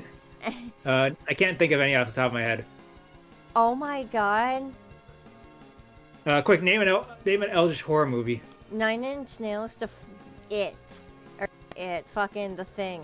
Why did I say It? I don't know. But that could work too. Vague pronouns. No, the thing in Nine Inch Nails would actually go really hard. I mean, my idea for that thing was just like an endless loop of Among Drip, Yeah. but that's like kind of like the low-hanging fruit answer. Nine Inch Nails and Mary Poppins. Nine Inch Nails and Mary Poppins. Okay, that one's a little more eclectic. Now I'm just being a shit poster with that one. Eh, What would go well with Mary Poppins? I feel like a glam rock or like a psychedelic rock would go well with Mary Poppins, given like the whole like presentation and like theming of the movie. but yeah, and you can't say Pink Floyd because Pink Floyd's Wizard of Oz. That's kind of sacred. Maybe the Grateful Dead. Almond. Oh yeah, Brothers? it could One of the two. Right. to the enter. Okay, that one's enter. Actually, I don't know. Entrance of the Gladiators would work well for any movie about like someone who got canceled really hard on Twitter. Oh hey, what's up? Oh, hello. We're talking about like hey, what was the word you used? It is like We're talking about scoring our own movies. yeah, scoring our own movies like with like different musical artists. Yeah, it's a thing that my husband and I've been doing for a while. It's a fun mental exercise. It really is. And like I really do want to. I think I'll put out like an official thing in the server and be like, score your own movies, and we'll like show and tell them in a community night.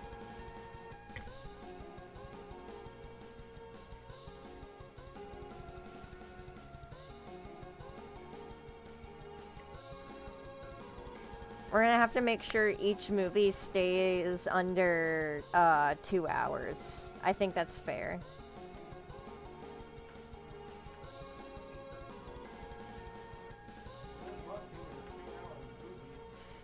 Yeah, right. I feel like there's some people ambitious enough to do it though.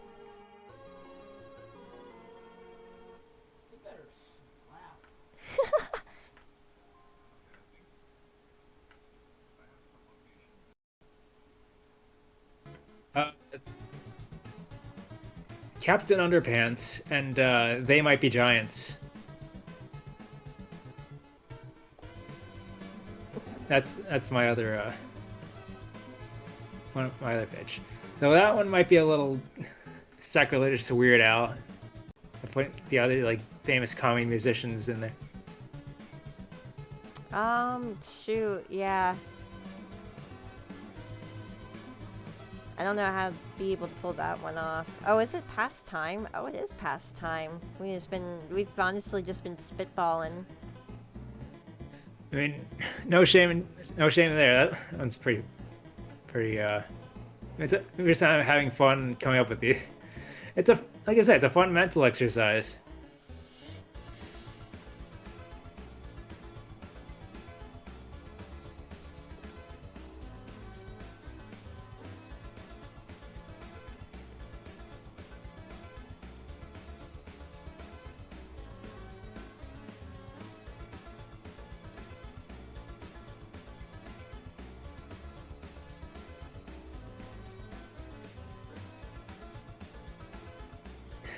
We could just go for like obvious things like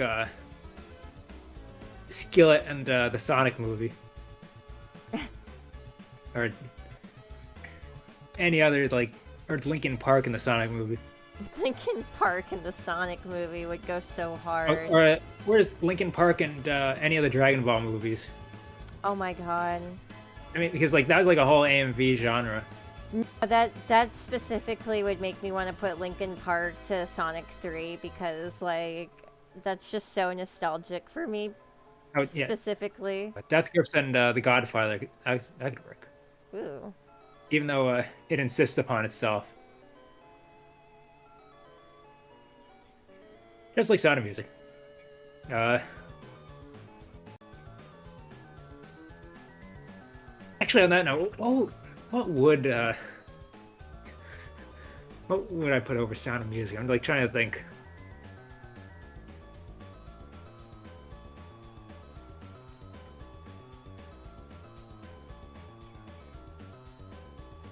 Also Death Grips. I don't know. Wait, no. Maybe put some like British rock band over them. Crap, I forgot to. Yeah, The Who and Sound of Music. Okay, that one's just now. I'm just shit posting again. A lot of these have been low-key, like, really fire, though.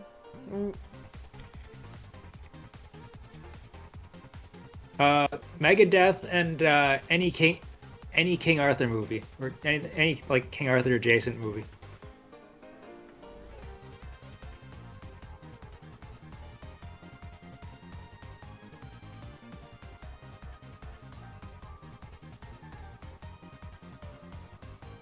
Alright, I'm gonna, like, start...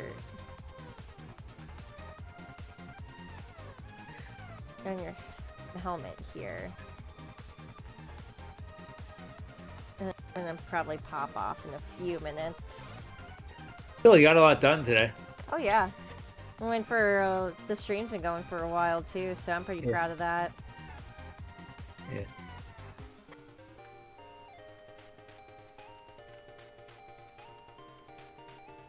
Yeah. Meanwhile, I've kind of just been watching this as we're like chip posting, and I'm like not working on what I should be working on. I mean, I think I just needed like the time off anyway, so like just take a breather. Exactly. And you're being creative in other ways. Yeah. Even though I'm calling it out, as soon as the stream ends, I'm gonna forget all of this. That's alright. It's all archived in the stream. We won't forget any of it.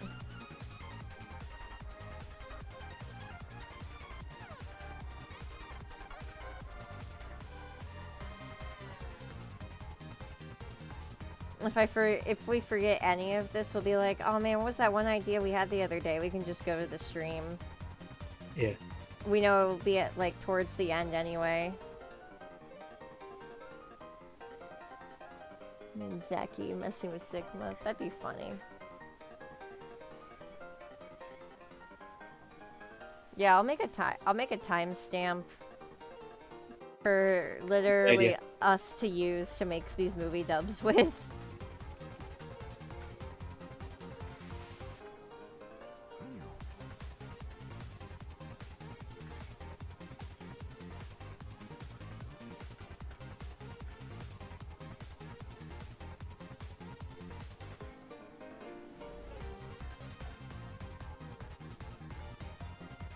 Oh, I just realized the way I could like make my design kind of interesting. Oh. Like give my design like the helmet horn from early Model ZX. Oh, wait. I just had a eureka moment. There you go. Hang on, yeah. It's an idea. You don't. And also like a parallel to like Zero's helmet horns, kind of. No, it's an idea.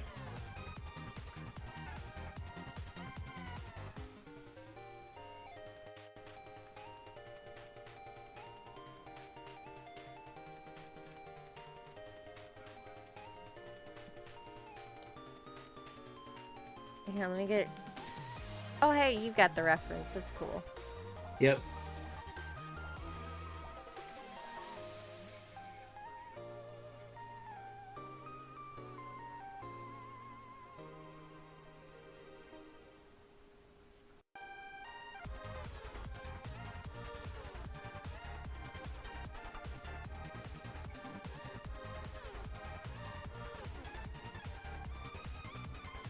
Oh boy.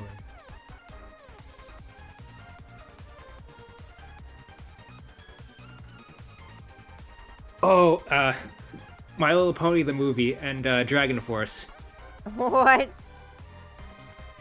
I don't know. It was like, I think it was like the dumb shit. No, but I also, it's just like, it also makes sense. I'm just like, how are you firing these off? My Little Pony movie and I was like, Dragon Force. well, I was like looking in like another server for a second, and someone was playing like Mega Pony, the old that old Mega Man fan game with ponies. It's like, and I got the old gears turning. I was like, wait, My Little Pony had a movie. What if I combine that with Dragon Force? With Dragon Force. Or like some other like fantasy themed metal. I don't know. I feel like Dragon Force. I know nothing of the actually movie. I haven't seen it. I'm not a brony. The movie is honestly not that good, even if you like brony stuff or My Little Pony fan. It was literally just kind of made for like mega fan service. Oh, so it's like Five Nights. Yeah, which is really sad because it's like it was kind of supposed to also be the send off to G4, so like the fact that it was like the lackluster is disappointing. Look, everyone knows the best way to send off is to take your protagonist to space Yes. and have them stop a space colony with a giant death laser from destroying the planet or falling into it.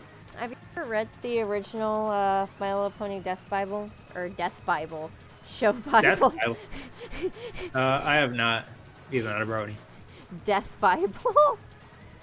The My Little Pony Death Bible. That sounds pretty hardcore. The My Little Pony Death Bible.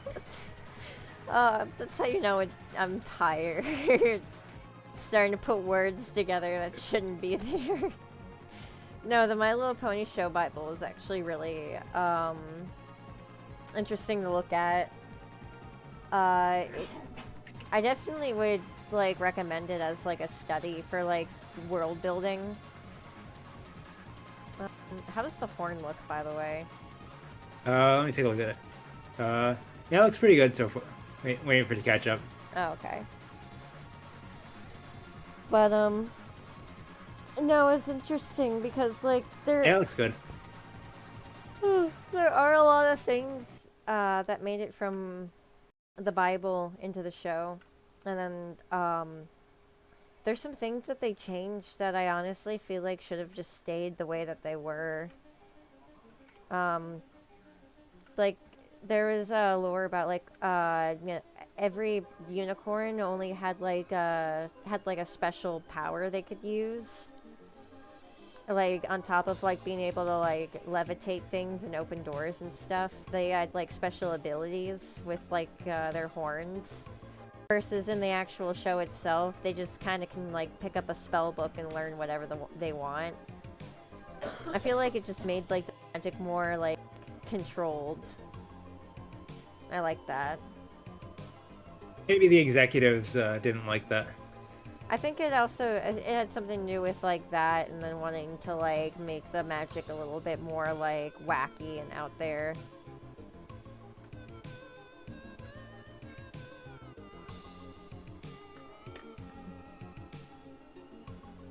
There we go.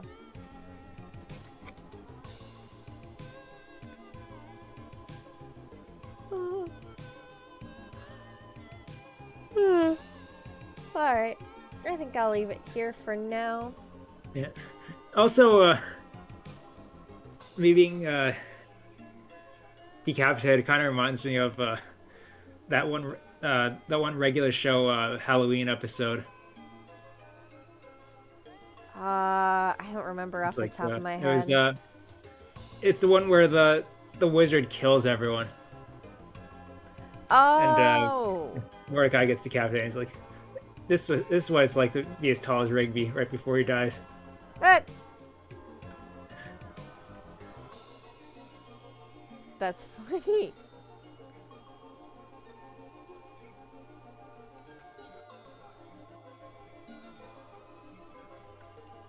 They took your body away. Get back together like Legos.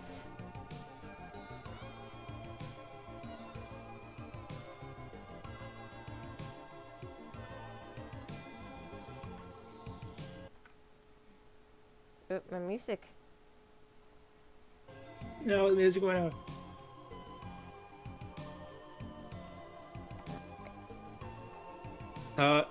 Here's an obvious meme answer for scoring. The Mario movie and Kesha. But why does that work? Because that was like a really huge meme before the Mario movie came out. That they're like people were like making jokes about like what the trailer might be like if it's like a stereotypical like kids movie Eh, where they always have like pop music in the trailers. that's funny. I cannot be more expressively angry that in the Minecraft movie trailer they decided to use magical mystery fucking tour. Like, I'm surprised they didn't I'm surprised they didn't like just use like music from the game but like orchestrated. no, because first it was magical mystery tour, which if you know the history of the Beatles, that should make you very angry because they fought for a long time for their music to not be used like that. Yeah. And then next they used Time to Pretend by GMT, which is really funny for several reasons because it's a kids game, right? It's a kids movie, right? Yeah. Some of the lines from that song go along the lines of "Let's shoot some heroin and fuck with the stars."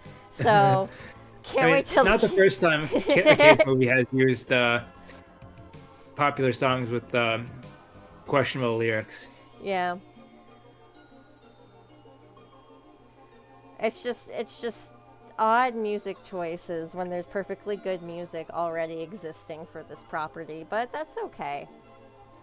Sometimes you have to make a really bad trailer with Gangster's Paradise in order to get a better redesign. Look, Gangster's Paradise was a stepping stone. Now, alternatively, if you could find enough content from Coolio, you could score the Sonic movie to all of Coolio. But Potentially, yeah. that's an adventure for somebody else. I think I'm gonna end the stream off here. It's kind of reminding of that clip I saw of Weird Al and Coolio dressing exactly the same, down to like the same hairstyles at I forget what music award thing they were at. I think it was the Grammys, where they're dressing the same, like because like Coolio didn't know about it until like they were both up on stage together. Like I think Weird Al like planned in advance or something. I was like, and we got to see his like genuine reaction to that. That's funny. That's actually really funny. Alright. We'll see you guys later. Thanks for joining in. Yeah, that was fun. And if you have any ideas for like artists or albums to score movies with, let us know in the comments below. Yeah, I'm actually really into the idea of making it into a community night. I think we should do that. So That would be pretty fun. remember to join the Discord server, and yeah, we'll be seeing you guys later. Peace. All right. Later, everyone.